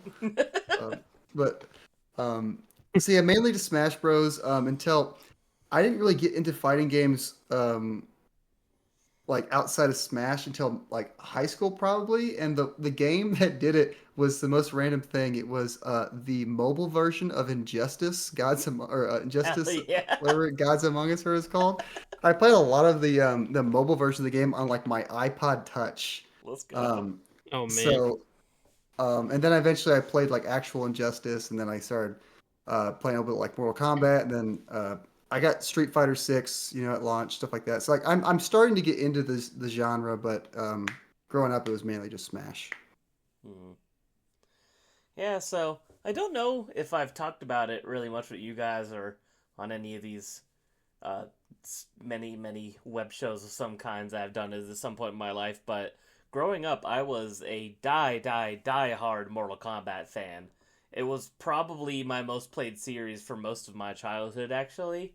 Oh wow. So it Wow. started with Mortal Kombat Deadly Alliance, the GameCube version.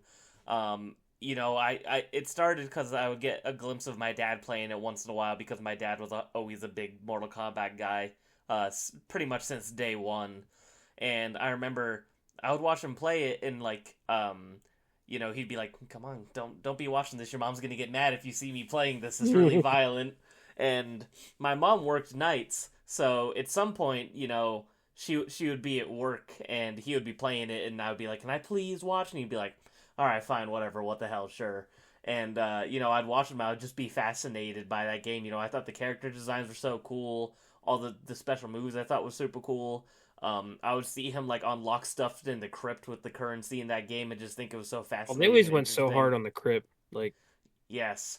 And I just remember I would just be like, "Please can I play? Please can I play?" And eventually he was like, "All right, fine, whatever. You've already seen all the violence. You might as well just play it. I don't think it's really phasing you at all." So I started to play it and I just absolutely fell in love with it. I ended up making my own save file, just playing it endlessly. I eventually asked for the guidebook so that I could have, like, I could see where everything in the crypt was so I could lock all the things I wanted first. And then it also obviously would have all the fatalities and stuff, so I would learn everybody's special moves and memorize all the fatalities and different things like that. I remember for some reason specifically I was super enamored with Frost, which is like kind of a forgotten Mortal Kombat character now, which is like a female version of Sub-Zero essentially. And I remember working real hard to get her in the crypt and eventually, 100%ing the game. To this day, I still have my 100% save file on one of my GameCube memory cards, which is really cool. I'm glad that somehow that memory card has never corrupted at some point, because I've had a couple of GameCube memory cards corrupt, which is pretty heartbreaking, but the one with that save file is still strong, which makes me happy. And, my fascination with Mortal Kombat just never really left me. I always loved it. I remember my dad took me to a game store next to some Mexican restaurant that we went to, and they had a copy of Mortal Kombat 3, the long box on PS1, and I was like, Dad, can we get it? Like, I want another Mortal Kombat game. And he was like, no, you're not going to like that. It's a lot older. It's not going to be like the one you play now. And I was like, I don't care. I'm like, I just want to play it. I want to play another Mortal Kombat. And he's like, fine, whatever. Because it wasn't too expensive, at the time. That's early 2000s, so PS1 games, people couldn't give a lot of those things away. And, we brought it home. I plopped it into my PS2, and I loved it just as much as Deadly Alliance. I thought that, that was really probably one of my first experience playing a game like with pixel art, since I did not have a Super Nintendo or anything like that growing up. I had like my Genesis collection on Dreamcast, but that was really about it. So it was like different for me to see like a pixel art style game. And obviously Mortal Kombat's differences, it had like weird kind of like mocap technology back in the day that they used, which was weird and different and interesting. And I was just super fascinated by it. Yeah, they killed all those people. Huh? They killed all those people. That's true, they did. They're all dead. That was real violence taking place on that screen. But I was super obsessed with Sector and Cyrax, the robots. I thought they were super, super cool. And I was telling you, I was obsessed with these games. And I would just play through the arcade modes over and over and over again and beat them with every single character. And it's like, I think back and I'm like, damn, I couldn't beat Mortal Kombat 3 right now if I wanted to. Shao Kahn would kick my fucking ass. And it's like, I was just running through that game like butter as a child. And then I remember eventually we got Deception on the PS2 as well. We had one of those big fancy special editions that had like, I don't even know what kind of bonus content it came with, but I remember it had a lot of mini games, but more importantly, and actually the main reason I played it was because there was, you could play Mortal Kombat 1, the original Mortal Kombat on that. So then I would play through the original Mortal Kombat, and that was the one I remember struggling with the most as a child. I remember Goro was just so difficult in the original Mortal Kombat. But I did eventually prevail, and as I've gotten older, it's not that I've fallen out of love with Mortal Kombat, I just haven't really kept up. Like, I played a lot of 11, I enjoyed it. I didn't play a lot of 9 or 10, I kind of missed out on those ones. And then I have not tried Mortal Kombat 1, even though I own it. The game is so big and it takes up so much room on the console that I've been like trying to decide when I want to lose 100 gigs just to one game on my PS5. But yeah, a lot of my love for fighting games comes back to Mortal Kombat. I remember going to the local like ice ring, and they had a Mortal Kombat 4 cabinet, and I thought that was super cool. And then eventually begging my parents for a copy of Mortal Kombat Gold on the Dreamcast, because I found out that was an enhanced version of Mortal Kombat 4. So just my entire childhood of like fighting games was, some Smash Bros, a good amount of Smash Bros, but it really was just Mortal Kombat. And it's funny because, like I said, I don't know if anyone really even knows this about me, but I was so into Mortal Kombat, and to this day I still really enjoy pretty much every one of the older Mortal Kombat games. I have one of those arcade 1-up machines of Mortal Kombat that has 1, 2, and 3 on it. In retrospect of the original games, I think 2 is probably my favorite. I am a Baraka main. Sometimes I'll play Raiden just because it's fun to cheese people with him as well. But yeah, I love classic Mortal Kombat. One of my favorite things to jump back to, just I would say semi-regularly, but it has been a while since I played any old Mortal Kombat. Have you ever played Mortal Kombat Mythologies? Yes. I've played a lot of Mythology Sub-Zero, but I've never able to beat it because it's disgustingly hard. And then I watched a playthrough of someone playing a game that looks awful. It is awful. It's the most unfair bullshit game ever. I would love to try to go back and try to actually beat it, but I'm almost convinced it's not possible. It's like the most disgustingly hard, stupid, like side-scrolling platformer beat up, whatever it is. But it is so funny because that art style in like a side-scrolling beat 'em up platformer just looks so weird and clunky and out of place. It's such a weird looking game. Yeah, not only is it just like stupid like for difficulty, but also they throw in like bullshit like just traps just to kill you like at the end of a level Oh and yeah, make you try the whole thing again. it's awful. I don't Awful, think awful game. anyone in the world likes those games, honestly. Man, I never would have guessed this about you, Craig. I didn't know you were that into Mortal Kombat. It's kind Oh of yeah, crazy. it really was like a big part of my life. Is especially as a kid. I remember going to toy stores and I would buy every Mortal Kombat figure that they had. I had a ton of Mortal Kombat toys. I would watch the 2 live action movies on repeat. Even the I forget what the second one is called, but people hate that movie, and I love it. I think it's a good bad movie for sure. But yeah, I love Mortal Kombat. It's I remember renting a lot of Trilogy as well for the N64. We never owned it, but we would rent it all the time, and I just have a lot of really good memories with that game. I was fascinated and obsessed with just memorizing like every character's move list and every character's fatalities. I thought it was the coolest shit, and it still kind of is. I've always been a Mortal Kombat person opposed to like Street Fighter when it comes to like the 2 big classics of the fighting game franchises. Yeah, I think I definitely played more Mortal Kombat in my days than Street Fighter as well. Uh, I remember as a kid. Uh, so you're playing Mortal Kombat Armageddon? Oh my god, I don't. Which one is that? I don't even It's the one that was remember kind off of the top of my different. It had head. like a bunch of different characters in it, and uh, like all the characters, like What was the it for? PS2, Wii, Xbox. Oh yeah, I missed out on that one as well. I know you're, So that's the one with like the red cover and it has like the logo yes, like yeah, big that on it. one. Yeah, I never ended up So playing that one. I remember like a lot of people like don't like that one. Like it's not a lot of people's favorite. And as a kid, so I had a Wii. I got this shit on the Wii. Right, me and my friend we were hanging out, and Hell then we yeah. went to. My dad took us to like GameStop the one day, and then they had like the little bargain bin Wii games or whatever. And I got like Naruto, Clash of the Ninja, whatever 3 was on the Wii or whatever. And then he was like, "Oh, we should get Mortal Kombat Armageddon and play that, right?" So we bought that with that little crappy Wii Classic controller that plugs into the Wiimote. And Let's go. dude, we played that like all freaking night, me and my friend Josh, and we were just having a whole lot of fun with it. So I mean, yeah, it's not the greatest game, but like for me, it has a lot of nostalgic factor to it. Like if Hmm. I go back and play it, I'll probably be like, this ain't a Mortal Kombat game. But like I remember it had some weird characters you could unlock, like Meat, just a guy that's just a Oh bunch of yeah, meat just the guy together with no and skin. shit, and just like all this. Like I think the main bad guy was called like Blaze, if I remember right. Could be So wrong, funny. but like they were all just different, and I don't know. That was pretty cool. And then another thing I played a lot was the Mortal Kombat arcade collection or whatever on the PS3. Hmm. Me and Jonathan would play that a lot, and I would always kind of try to cheese him with Shiva, just keep on jumping on him. Hmm. But that was always I fun. love her Oh, you were like, "Dut, dut, dut, dut." hammering people into the grounds.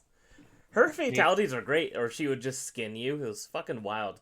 There was yeah, like no filter on anything in Mortal Kombat. It was so wild. man. Sindel would scream and you would just turn into bones. It was great. Are you guys more of a Sub-Zero or Scorpion guy? I'm partial to Sub Zero whenever I do play a Mortal Kombat game.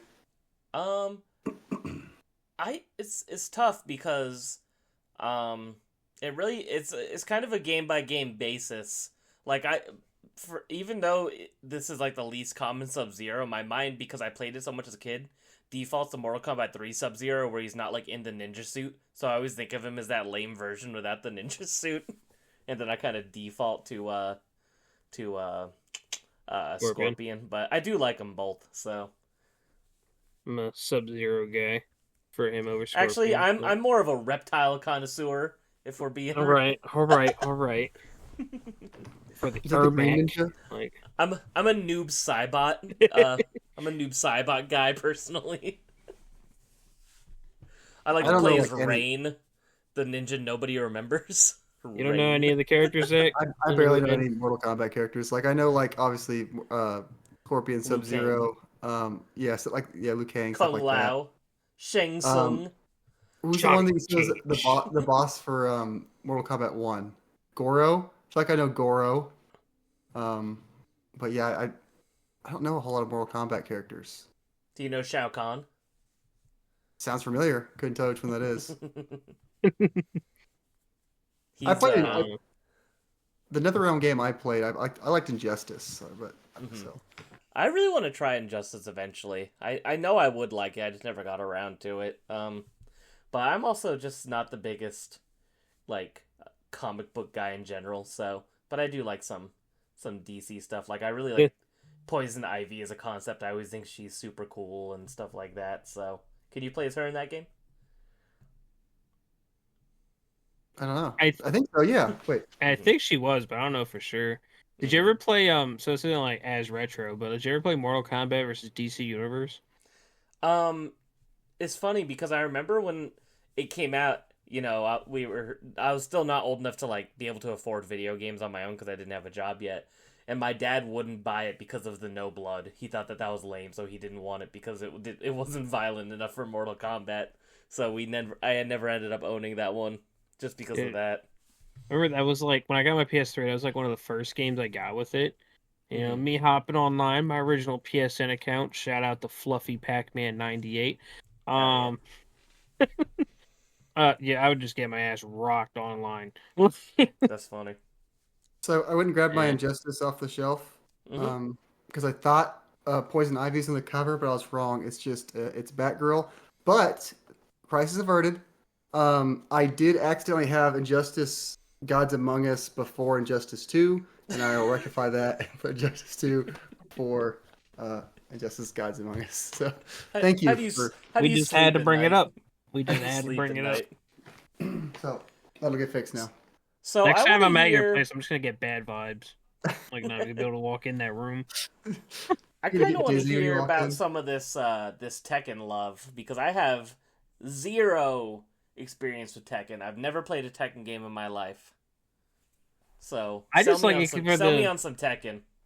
like. I mean, I don't have much to say about it besides like it's more simple. Like you don't really have to know as much of the like combo mechanics and stuff. Just you got your grab, your high punch, low punch, high kick, low kick, essentially, and then you could just button mash your way if you wanted to and get some wins. And I just overall like it. How does the I 3D prefer work? Nina Williams.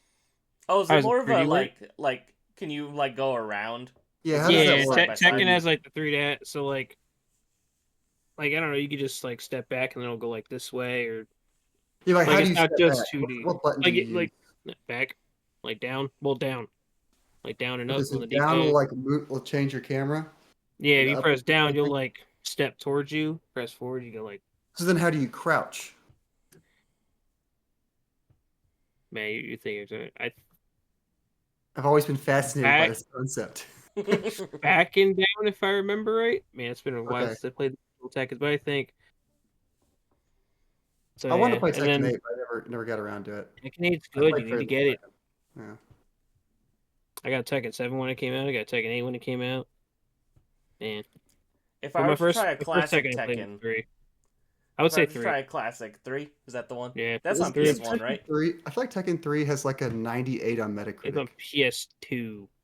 Is it? Right. Okay. Wait, am I wrong? Hold on. Now I gotta fact check myself. Ugh. Am I thinking Tekken 4? Professor Slut is letting us down. Yeah, I'm letting you That's down. now Soul Yeah, Calibur is it's basically Tekken, right? PS1. I'm stupid. Hmm. Is Soul Calibur like Tekken then? Because I played a good amount of Soul Calibur on the GameCube back in the day. I did really enjoy that game. It's kind of like the same instance, yeah. Like the 3D fighting and all that. I think I was trying. I forget his name. When I played that, I always played as. I played as Link, obviously, because it was Link, but I played a lot of. I think his name was like Volvalvo, the guy that was like Yeah, with yeah, his with the weird weird claw hands and things. So I just checked, and Tekken 3 is the number 23 rated all-time game with a 96 on Metacritic. That's pretty nuts. And then Soul Calibur 2, if you didn't know, is the number 2 highest rated game of all time at a 98. Whoa! Yep. damn, I didn't even know that. Soul Calibur 2 or Soul Calibur 1? Oh, sorry. Correct. Soul Calibur has a Okay, 98. Apologies. you're good. I'm just like I feel like I remember seeing Soul Calibur 1 disgustingly high. Yeah, And to be fair, Soul that Calibur. game looked absolutely incredible for being a Dreamcast launch title. It was unreal how good that game looked. But I I have haven't not played even. much of it, admittedly. Yeah, I played Soul Calibur 2 a lot. I I played remember I 3 was always quite a bit afraid on of my mom PS2. walking in whenever I'd fight Ivy in Soul Calibur 2. I was like, she's gonna make me get rid of this game. Man, Yeah, my good neighbor had times. Soul Calibur too, so that was my only Soul Calibur experience was playing as Link at my neighbor's house. I think I've told y'all about my neighbor, so I'll stop there. Yeah. Yeah, please do. Um, no one asked. Uh, yeah, it sucks because like Soul Calibur, I feel like 6 didn't sell so well, so I don't know if they're gonna like keep going and do like a 7.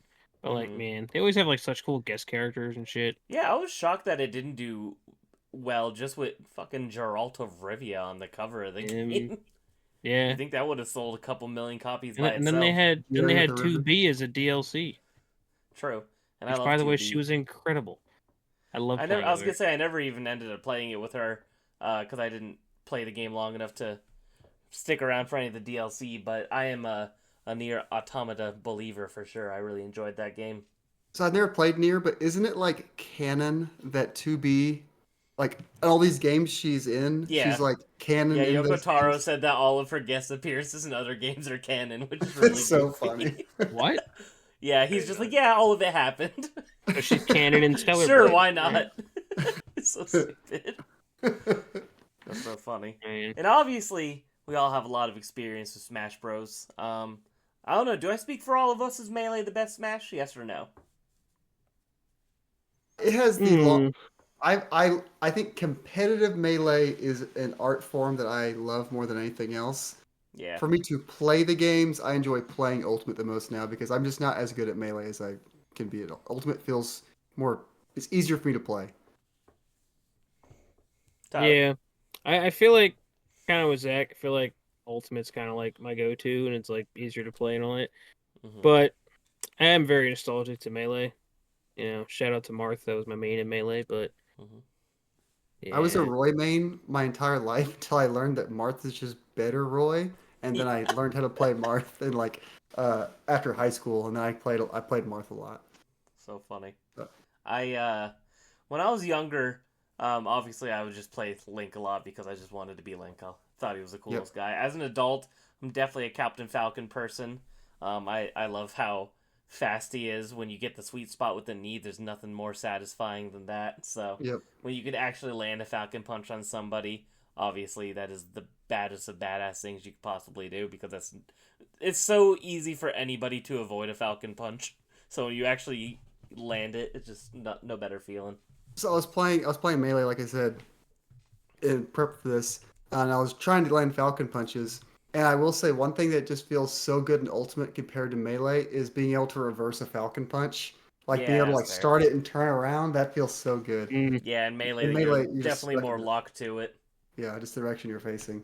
But dude, Slippy changed the game. Once I found out I was able to play melee online with other people, that really changed my love and appreciation for that game because it's like, an online option for a game that was never really meant to have it, and just having that like floodgate broken open, I feel like it's really just helped revolutionize the staying power of this game that's already been relevant for so long now, and it's really cool to see it just continue to thrive thanks to there being an online community that could always be playing against each other now. In the next 5 years, two-part question: will we have GameCube on NSO on the next Switch console, I hope. and will Melee be on it, playable online? I wish. I think that would be so cool. But they haven't even done that with Smash 64 yet, so Yep, that's kind of what I was. probably That's kind of not. what I was. Yeah. And I'll always think yeah, it's dumb because I've heard people make the argument of like, oh well, they don't want it to get in the way of Ultimate sales. I'm like, yeah, but what about Mario Kart? I'm like, there's 3 other Mario Karts on NSO, and there's Mario Kart 8, I so I they don't don't like care that. about the self cannibalization.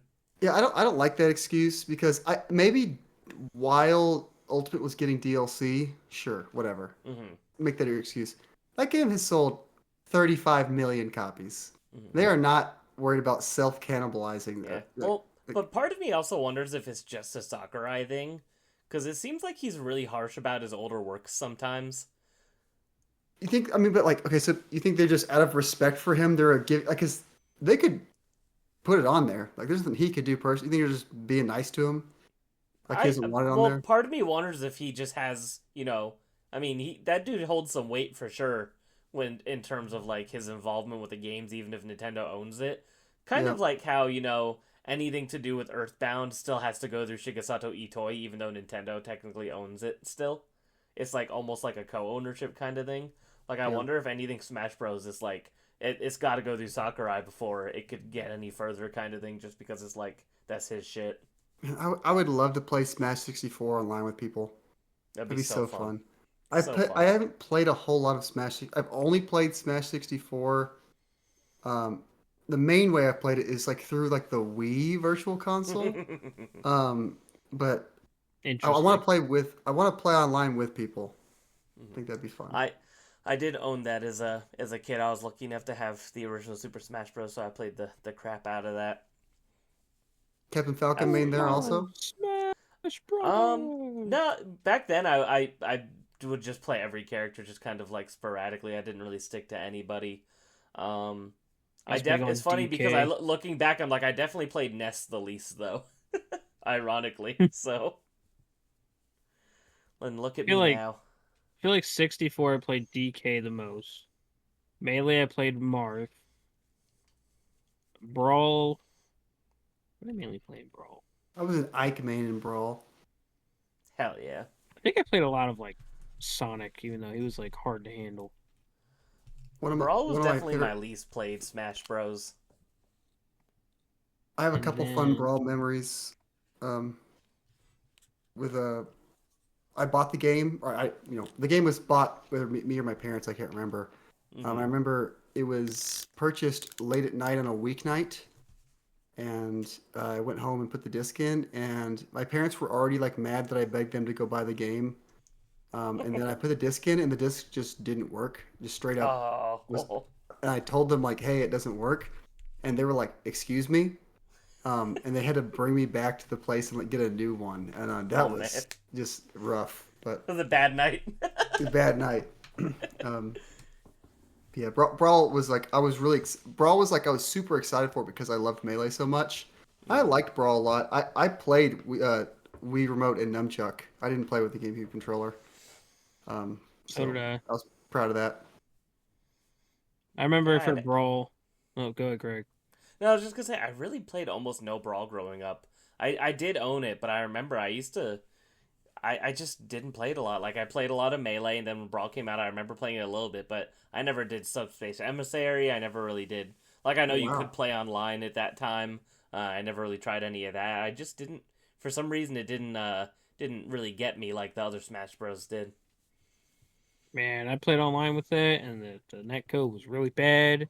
And my friend would always kick my ass with Pikachu, and those are some times. But I also remember me and my friends, we made up like a custom Smash Brothers championship belt out of like cardboard or whatever, and detail it all up. And like every weekend, we would like have a tournament, and whoever won took it home, type thing. That's fun. That's awesome. Yeah, I love so that that. was some fun times.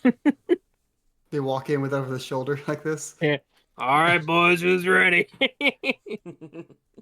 It's so funny. And The good time. three-time People's Champ, Luscious Slut. Oh, great times. That should be my wrestling name if I ever become a wrestler. Luscious Slut. Luscious Slut. It'll probably There never you go. happen, but You never know. fun fact, Never I heard. did try to. We did our own wrestling show as kids. We called it HSW for Hall Street Wrestling, and we were That's putting awesome. some stuff on YouTube. I don't think it's still up there, but maybe it is. Look up Hall Street Wrestling. Hell I yeah. was the Bone Crusher, and then I became the Executioner off of playing Spyro Eternal Dragon on the Wii. And there was a boss that was called the Executioner. And my friend was like, "That should be your new wrestling name." And I was like, "Yes!" Yeah. It's genius. There's some little side Tyler lore for you guys. That's awesome. We also had two people that was called Mr. Milkshake and Mr. Slurpee, and their tag team was the 7-Eleven Boys. Oh my god. That's pretty good. That's fun. I like that a lot. Yeah. Man, good times. Mhm. Do not try this at home. Nah, screw that. Like, Yeah. Another series I didn't really play much as a kid. Actually, like I said earlier, I did not play much Street Fighter really at all. That wasn't something I really tried much until I got older. Um, there's a bajillion different versions of Street Fighter 2, obviously. Like that, Street Fighter 3, Street Fighter 4. I never really played any of them. My first Street Fighter was Street Fighter 5, and then I kind of went back, like when they started releasing like these Street Fighter 2 collections on Switch and stuff, and that's kind of how I started getting into them. I have no confidence in my ability to play Street Fighter with any character except for Cammy. She's the only character I'm even semi-competent with, and I still get my ass whooped, so... But I definitely want to try to get more into some of the older Street Fighters. Like I'd like to try like Street Fighter 3 Alpha and some of those other ones that I still haven't gotten to check out yet. I can't do combos for shit in Street Fighter, man. Well, that's the thing. It's like you play like Mortal Kombat and Smash Bros, and then you play Street Fighter, which is like a real fighting game with real combos, and you're like, I'm not good at this genre of video game, actually. That's why I enjoyed Street Fighter 6 so much, because I turned it on the simplified controls, whatever it's called, and I was actually able to compete with people. Oh, that's funny. That's the thing. Yeah. Oh yeah, but then it like lets people know that you're using it, so like it shames you. Yeah. It gives you a scarlet letter for sure, and you do that's funny. I think you do 25% less damage or 20% less damage. So there's like an actual like gameplay downside to it. How funny. But I was able to, like, I played online with that game. I think I put 60 hours in the game. I probably played 40 online. I really enjoyed it, and I got halfway decent at it. But if I had to actually do quarter circles and stuff, I would, no, I can't do that. It definitely wouldn't happen. I watched I looked at like the little tutorial on like how to do actual like the supers, like the super strings, and it's like, no, all I do, I hold the R2 button and I press the square. And it like would do it for me. I couldn't do the combos. Dude, one of the also fighting game I always wanted to like get into is Killer Instinct. Like I played it a little bit, but I always wanted to play it a lot more. And I know there's that like one that they made on the Xbox One that I kind of still want to get to because I never really played that one. But man, just always like hearing it in the arcade. It was like ultra combo breaker, you know. Is it rare? Is that why Xbox has it? It's rare. Yeah. Okay. Yeah, it's rare. I was playing a little bit of Killer Instinct last night because, again, a game I don't have too much experience with, but my father really liked it. He was a big Killer Instinct guy, and he always tells me, whenever we talk about fighting games, he always brings up Killer Instinct Gold on the N64 specifically was the one that he loved. And I was playing Killer Instinct last night. Not a fan. I can't lie. I was not into it. I was like, every character feels heavy as shit, and when I play fighting games, the last thing I want to be is a heavy character. Like, the only exception to that is King K. Rool in Smash Ultimate, but other than that, I'm not a fan of heavies when I play fighting games. King K. Rool. I much prefer to be the really quick characters that don't hit as hard but are super fast. For example, talking about Darkstalkers, my girl Felicia, disgustingly fast. That she fucking zooms around the entire screen, does almost no damage, but you could string the craziest combos and just zoom around everything, so... That's what I prefer when I play fighting games, is more like that. Also, why I like Captain Falcon in Melee. By far the fastest character in that game. It's disgusting how quickly you can get across the screen. His wave dash and everything else is wild. I just love being fast in a fighting game. Yeah, I was going to ask what y'all's playstyle is, and I'm definitely the same. I may, like, try to overwhelm them, get in their face. Like, I don't want to be at range. Chip damagey, right? I want to be right in the the face action, with the buttons. Yeah. Another series like I always like a lot of people don't kind of think of this when they think fighting games per se, but like the Dragon Ball Z like early on games like Dragon Ball Z Budokai, Budokai 2, Budokai 3. Yeah, I had Budokai written down. I loved that game as a kid. Dragon Ball Z Budokai. I always remember because me and my sister both really wanted that game, and it was one of the only like joint Christmas gifts we got as a kid. Like we got a gift from Santa to Craig and Kristen, and we were like, "Oh, that's weird. What could we both possibly have?" And we opened it up, and it was Dragon Ball Z Budokai for the PS2, and it was so fun, and we played the shit out of that all Christmas that day. Dude, I remember. So me and my friend were like first getting into that game. We bought it at GameStop. Well, I think it was EB Games at the time. Bought Dragon Ball Z Budokai. We played that. We beat that. We went back like the next day. We traded it in. We got Budokai 2. And then we played through Budokai 2. And then we beat that one. That took like a little longer than a day. And then, got Budokai 3. Played through Budokai 3. And then I think we skipped Budokai Tenkaichi, then we went to Budokai Tenkaichi 2. We eventually went back to Budokai Tenkaichi, but it's kind of funny because we were essentially just playing the same story over and over, but then just going a little farther in the Dragon Ball Z story. Each And time, yeah. there was this one point where we were just stuck on Cell, and like for the longest time, I was like, we can't freaking beat this dude, you know? So then his older brother Connor comes in, and he's just like, oh, let me try, and he beats him first try, and we're like, So okay, funny. fine. I feel like everybody has that happened to them once as a child where like I just can't beat this thing, and some adult in their life or someone older is like, let me give it a shot. Like someone that doesn't even play games, they wipe it out like nothing. You're like, what the fuck, I've been trying this for hours. Like, how? Oh, but man, I was so glad when like Sparking Zero came out. That game is so good. I've heard very Such good like a things love about letter. it. Yeah, I've heard very good things about it. I thought you weren't like a Dragon Ball Z fan, Craig. I'm kind of What? glad you No. played some Budokai. Oh no, I like Dragon Ball Z. Right? I've seen all of original Dragon Ball Z anime. I've not seen all of the original Dragon Ball. That's something I still need to watch one day. And I've kind of slowly been watching through Kai over the last couple of months, just because I've had that itch to rewatch Dragon Ball Z, but I don't want to watch all All the 300 filler. episodes. Yeah. So yeah, so I've been slowly kind of working my way through Kai. I think that Frieza Saga is best saga. Everything on Namek is my favorite.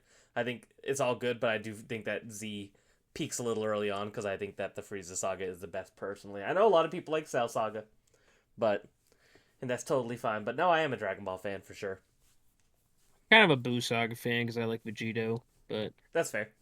yeah, Vegito was always my guy. Which I hated back in the day when PS3 they did Dragon Ball Z Battle of Z or something like that it was called. Hmm. So they had like two different pre-order bonuses. You pre-order at GameStop, you got Super Saiyan Bardock. You pre-order at Best Buy, you got Super Saiyan Vegito. As a kid, I never pre-ordered games at Best Buy. So Yeah. I had to pre-order at GameStop, and I was like, I wanted a Vegito, right? Then eventually one day they added it to the store, and I was like, $5 spend, got him. That's funny. One fighting Yeah. game both of you guys, I'm like, yeah, I have no idea if you have any experience with this, but I need to know if you guys have ever played Sonic the Fighters. Yes, I played that a bunch on the PS3, dude. Oh, that game was so cheap, but It's so fun. It is a really really fun dude, fighting game. are they Um, uh, delisting that soon? they are. I think they are. So Yeah. I was gonna say all of us need to buy it on Steam right now so that we could all play it with each other in the future Oh, because I think dude, it's only like $5 to $10. I'll definitely buy it on Steam. There was Definitely one will. Sonic game I played. I don't know if you call this a fighting game, but I really liked Sonic Battle on the Game Boy Advance as a kid. Oh yeah, it's kind of It's like a kind single player like arena single player fighter, right? fighting. Yeah, That game was I like great that game a too. lot. Yeah. I need to try it. I've never tried it. I've always wanted to play it just because I know it's the only other game where you can play is E102 Gamma, so that fascinates me in and of itself. But yeah, Eh, Sonic the Fighters. We all need to make sure to buy it on Steam before it goes dude, out, so we can still play with each other. I 100%ed It that has on a the PS3. oh, Oh, did you? I yeah. was gonna say it's funny because that game has a surprisingly dedicated and vibrant community. Like to this day, it's Does not a it? big community, but yeah, there's people that still play all the time and have tournaments regularly. It's really cool. So Doctor I need to get Robotnik in is on the this. only banned character because he's too OP. Oh But yeah, he's everyone OP else as is shit. fair game. So, but yeah, Sonic the Fighter is very fun, very goofy and cartoony game. Definitely recommend to Sonic fans. It's kind of I don't even know how to really explain it. I almost want to say like I think it was in the same engine as Virtua Fighter, which is why it makes me think of it. Like the way the polygons shape the characters looks very similar to Virtua Fighter, but very fun time, very underrated fighting game. I think it got overlooked for many years and not taken seriously, but people have started to kind of see that it's a good game with some pretty fun and deep mechanics. So, wanted to give a good shout out to Sonic the If Fighters. if I'm right, Sonic the Fighters, you were able to like if you highlighted over a certain character and you press a certain button, you were able to do like a different character or something. Right? It was like a hidden character per se. I'm Am I trying to right? think. Or am I I think imagining this? is it that one girl character that's unique to the game, like Honey or something? Is that That what you're might be thinking it. of? That might be it. I remember like figuring that out and I was just like, whoa, Yeah, because mind blown. I think she was canceled from the arcade version, and then they added her to like the home console version or something cool like that. Something interesting. I'm not an expert, but Yeah, Definitely dude, recommend everyone go buy that game before it's gone because it's stupid that it's getting delisted and it's a really fun game, definitely. So playing the arcade version of that would be like incredible. yeah, I would love to. Did that ever come out in actual arcades in America? Do you know? I don't think so, Mm-hmm. but Because I've seen cabinets before, but I think that they were import. The one that I saw was imported from Japan, so I'm not sure if I ever got like an actual cab released here.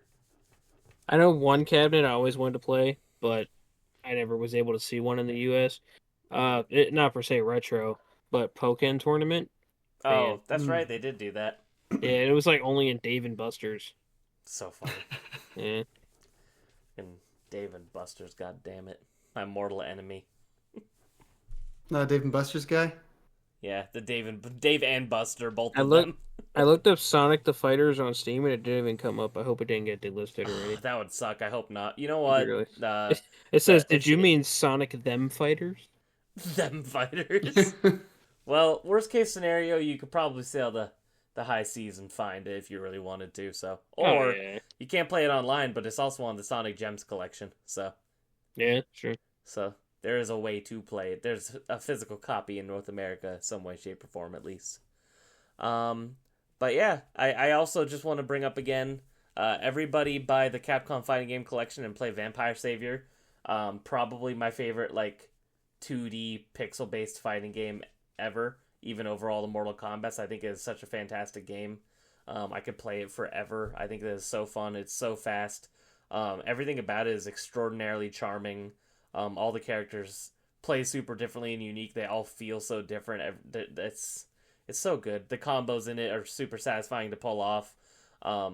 The music is really fun and funky. The pixel art is gorgeous. It has like a lot of little quirks that I love. Like when you take damage, there's a flame over the timer in the middle, and when you take damage, the flame burns your health meter away, which I think Mhm. is really fun. That's your way of like your damage depleting, and I really like the way that the health in the game works. You could take damage, but there's a bit of like a highlighted zone where if you could avoid getting hit again, your health will slowly regenerate. And also, your damage carries over from the previous round. So if you got half your health taken out in round one and you win that round, you're starting round two with half of your health taken away. I kind of like that because it kind of gives you a form of kind of catching back up if you're getting your ass whooped. So there's a lot of cool, interesting, unique things about the game, and I really do think that is like one of it's definitely like a top 3 fighting game of all time for sure. So everybody should try Vampire Savior. Also released as Darkstalkers 3 on the PS1. Definitely I need a to game get I want to myself add to the that. collection. I need it Yeah. so bad. And it's not that expensive. It's just pricey enough to where I'm not ready to just go on eBay and buy it right now. Like a nice clean copy is like in the $80 range. So it's not terrible, but it's not cheap either. Nothing to sneeze at. And I will say, everyone's always fucking gooning after Morgan from Darkstalkers. And Felicia she all the does way, not. bro. I was gonna say Felicia is the one. It's all about the cat girl. She is definitely, and it's funny because it's like all joking aside, she really is the most fun character to play. She is definitely my main when I play that. So shout out to my girl Felicia. Zach, do you know who we're talking about when we say Morgan and Felicia? I know Felicia. I don't know Morgan. All right, look up Morgan and tell me which one you I like was gonna better. say because Morgan is like Just off character design. is like the mascot of that series. She's the, Yeah, I the gotta succubus with Zach's the green hair and stuff. Morgan Darkstalkers. Let's see, moment of truth. Make sure you have safe search on. There's a bunch of Oh, I've seen this character degenerates before. out there. I have seen this character before. Okay. Hmm. And then Felicia's the The cat. Yeah. But Felicia. it's the funny cat. because they really Morgan is like the go-to like guest character for Capcom. It's kind of funny. I got one of those Felicia pictures I probably shouldn't have clicked on. But I don't know. They're both kind of scaring me, honestly. Both kind of give me some bad vibes. That's fair. Well, they are supposed to be like cryptid monsters and fun, Yeah, I fun think stuff like that. So I feel like Morgan, because she can fly and she could carry me places. there you go. All right, you all heard it So here. Morgan is officially Zach's waifu, is what we're hearing. So Officially. officially confirmed. Found it out here, folks. All right, boys. Talking about the real quick. Talking about the collections. Yes. A game that I've never played, I've always wanted to play that's on the next Capcom Fighting Collection is Power Stone. Have any of y'all played Power Stone? I played it long ago, and I remember it being very fun, but I couldn't tell you too much more besides that. I just remember really enjoying it. I'm really excited to play Power Stone because I've It's heard kind the of like gospel. it's kind of like a party game, fighting game, which is cool. So it's going to be really exciting to have that on modern consoles and being able to play online. That'll be really cool. Oh, hell yeah. Which was Craig's. I was going to say, I'm pretty sure I sold you that. Still haven't played it I'm yet. pretty sure half my collection is in Tyler's room, actually. He'd be like, hey, I'm getting rid of this stuff. Okay. I know, I'm like, you want dibs? And he's like, hell yeah, I do. That back. And So, I was going to say, y'all ready for some audience write-ins about some favorite fighting games from the listeners? Of course. Of course. So, we can, of course... real quick. You ever played this one, Yes. Craig? Oh, no. I Dark forgot One that existed. Chronicle. What games are on that one? I think it's just What its do you own got? game, ain't it, right? I thought it was a No. collection. No, I I could be think it's wrong. its own game. Oh, neat. Play 18 For the infamous audio Dark Stalkers listeners, characters, Dark fight head Stalkers- to head with friends anytime, anywhere. Chronicle for the PSP. Yeah. Yes. Darkstalkers Chronicle the Chaos Tower. Hell yeah. All about that Darkstalkers. They'll never give us a new game, but goddamn it, they'll give us another collection. So I hope because these collections are doing good, maybe they'll be like, you know what? Let's do something. I don't know. But if they did it, I would want it to be pixel art, and I don't think they would ever make Yeah. another pixel art fighting game. So, and it's like Darkstalkers needs to be pixel art. Like they have 3D models of these characters in some of the more recent like Marvel vs. Capcoms and stuff, and it just doesn't feel right. Or if they just don't look as do good in 3D. pixel art, what might look like pretty good is kind of like a Dragon Ball Fighters Arc System. I was Works gonna kind say of that or thing. like a Guilty Gear kind of art style. Yeah. I think that could look cool too.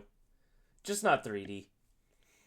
I think it takes away a bit of the Maybe a magic little since weird. they're all like cryptid and like movie monster kind of ripoffs. So Hey, if That'd it's be 2D, it'll be a little easier to make. that's true. That's true.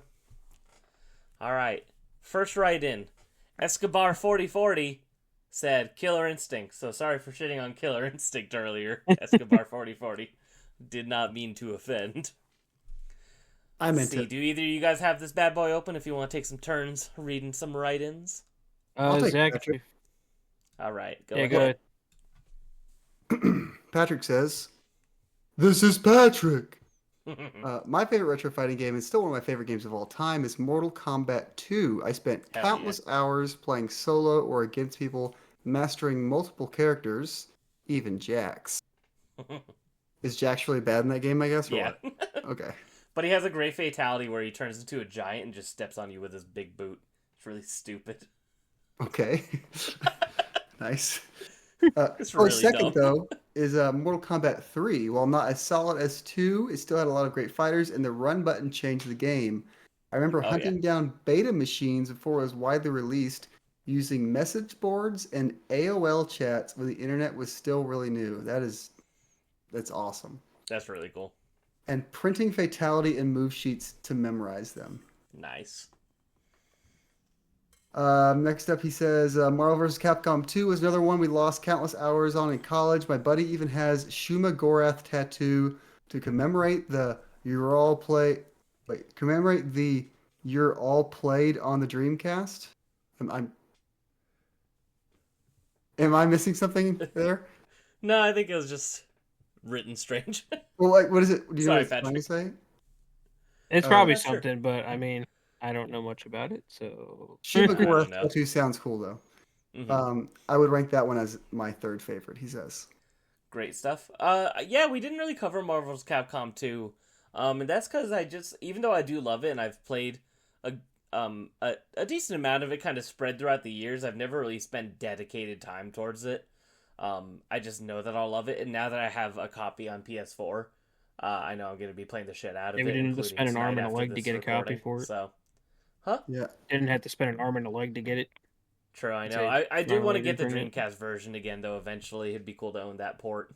Patrick also texted me and said he forgot to add about Mortal Kombat 3. I remember when the port came out for the first PlayStation, and it was the most faithful port ever released, even though the load times in hindsight were kind of rough, even when Yeah, they were. morphing with Shang Tsung. Yeah, it would freeze the whole game for a minute. Had to like load the character in. Basically, it was really funny. I'll go ahead and read Dan. We got Dan Evil Robot. Said, it's hard to pick your favorite retro fighting games, so yeah, here's my 10 listed games I liked. Marvel vs. Capcom 2, good choice. Mortal Kombat 2, can't go wrong with that. Super Street Fighter 2 Turbo, classic. Darkstalkers The Night Warriors, shout out to Dan. Dan, I need to know in the comments below, Felicia or Morgan. Gotta know if you're Team Craig and Tyler or Team Zach. Soul Calibur, another good one. Super Smash Brothers. Garu Mark of the Wolves, never played that one. Never heard of it. Yeah, same. It's a European exclusive. Shut up. Street Fighter Alpha 3. I played that a bit. Samurai Showdown 2. Never played any of the Samurai Showdowns. Oh, Dead or Alive. I forgot to say Dead or Alive. That's another good one. Yeah, I never played Dead or Alive or Samurai Showdown. Really, I need to check those out eventually. Just the fact that in some of the Dead or Alives you had options to change the jiggle physics on how much you wanted it. It's so Good funny. times. The original. You put it on games. extreme on like I think it was Dead or Alive 5 on the PS3. Do them shits for they're going like a helicopter. What fighting games are you guys not good at, Jesus but you Christ. still huh? I'm just laughing at you. Go on. Sorry, I ramble on too much sometimes, but you know. What fighting games are you guys not good at, but you still play them with friends? All of them. I suck much- at fighting games. Yeah, Yeah, pretty much all I'm of like them. I love them, but I'm by no means really very good at any of them. Yeah, the only ones I think I'm Yeah. competent, you know, in every Smash Bros, but I wouldn't consider myself good, just above average. Yeah, We got really into Ultimate. I was streaming Smash Ultimate every Sunday. We did Smash Sundays. We did it for like a long time, like maybe a year. Oh, wow. We'd stream Smash like every Sunday night for a couple hours. So I played a lot of Ultimate with friends like that. But Yeah. And when I was younger, I was very, very good actually at Mortal Kombat. I mean, because you have to be good to beat those arcade runs. Those games are hard as shit. But it's like if I were to go back and play Mortal Kombat 1, no, there's no way in hell I'd even get past Goro. So it's like I'm definitely diminished.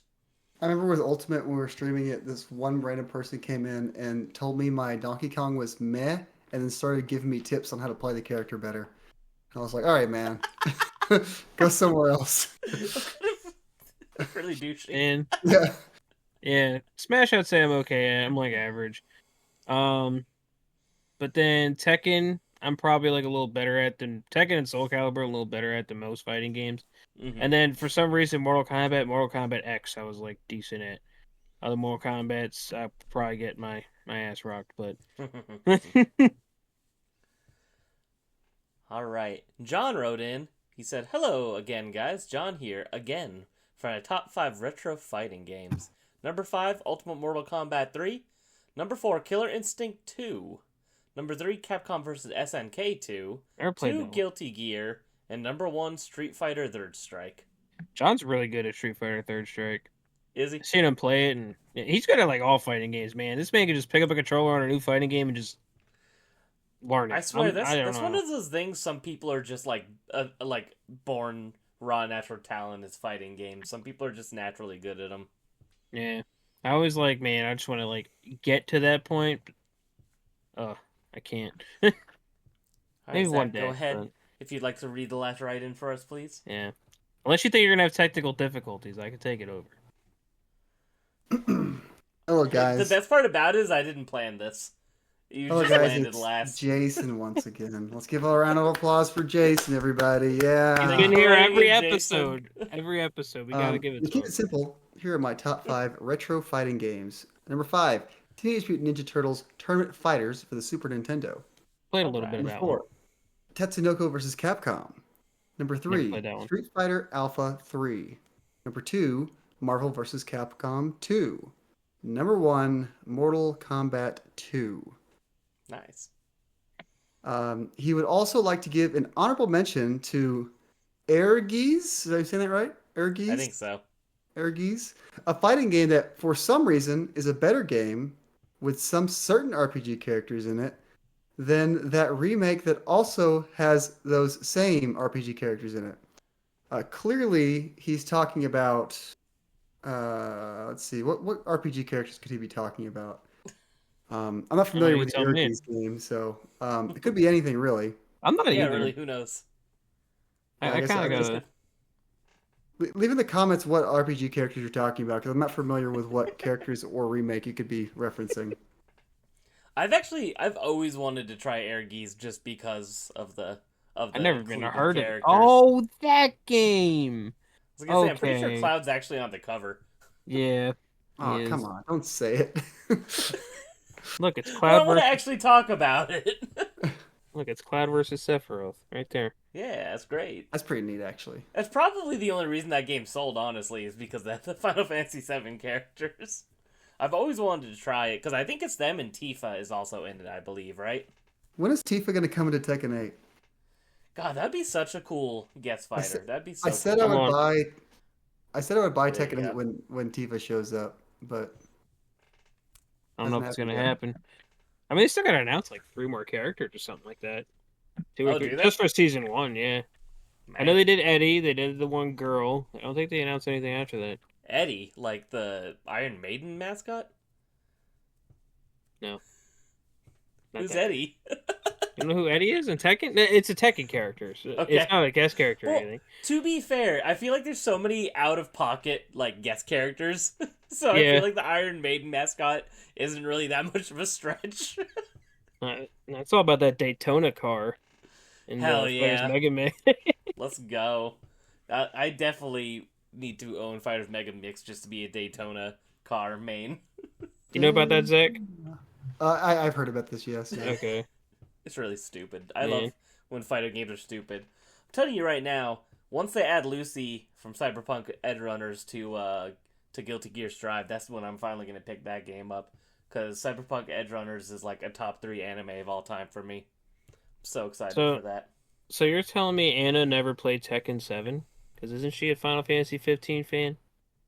Yeah, she adores Final Fantasy 15, so Because I actually don't know if Noctis she is knows in about Tekken Noctis 7. in it. Yeah, maybe I should Noctis tell her. main. You She would don't tell definitely her be- if she's gonna listen to this, and she's like, "Why didn't you tell me Noctis was in Tekken 7?" I know she would get mad at me, so I should probably let her know soon. She'd be like, "Hey, babe, just want to know we're getting Tekken 7." She is very, very picky with her video games, but Final Fantasy 15 is one of the ones that she really does love. So I should probably spread that knowledge before I get handed divorce papers for withholding important information. Let's do a Final Fantasy 15 episode. That's retro, right? I have the platinum on that game, so Do I you could- really? Yeah. That's quite the grind. That's impressive. Oh yeah, yeah. One of them you had to. You have to do a lot of fishing. Yeah, that, and I had to rubber band my controller to where they're running in a circle for a long time. So one of my awesome. PS4 controllers broke, but I got that damn trophy. Wait, so what trophy was that for? You had to level up all the characters to like their maximum like skill, and one of the guy's skills leveled up from like taking steps. So I just had to rubber band the That's so funny. controller in a circle. Interesting. Nice. Good old Final Fantasy. Well, That'll be any episode closing 300. thoughts on some of your guys' favorite fighting games? Anything else you want to shout out? Honorable mentions? Any of that good stuff? Shovel Knight Showdown has a 2D platform fighter mode in the what's the Shovel Knight the Treasure collection Trove? the collection treasure trove. Yeah, it has a platform fighter that's actually kind of fun, but it's single player only. You can't play you can't play online multiplayer. Oh, So. that's lame. So, but it's fun. Tyler, any last mentions? Shout out to Castlevania Judgment, best fighting game on the Wii. Just kidding, Oh my it's God. terrible. Yeah, fighting games, they're great. Love them all. But wish I was a little better at them. Shout out little to more Wii Sports competitive, but- Boxing. Oh, dude, that was the fighting game right there. Esports boxing. Or was that other boxing game? Ready to Rumble. Love that. I want to give a quick shout out to the Neo Geo Pocket Color because it's the only handheld game that was basically meant to be a handheld console for fighting games, which is really cool.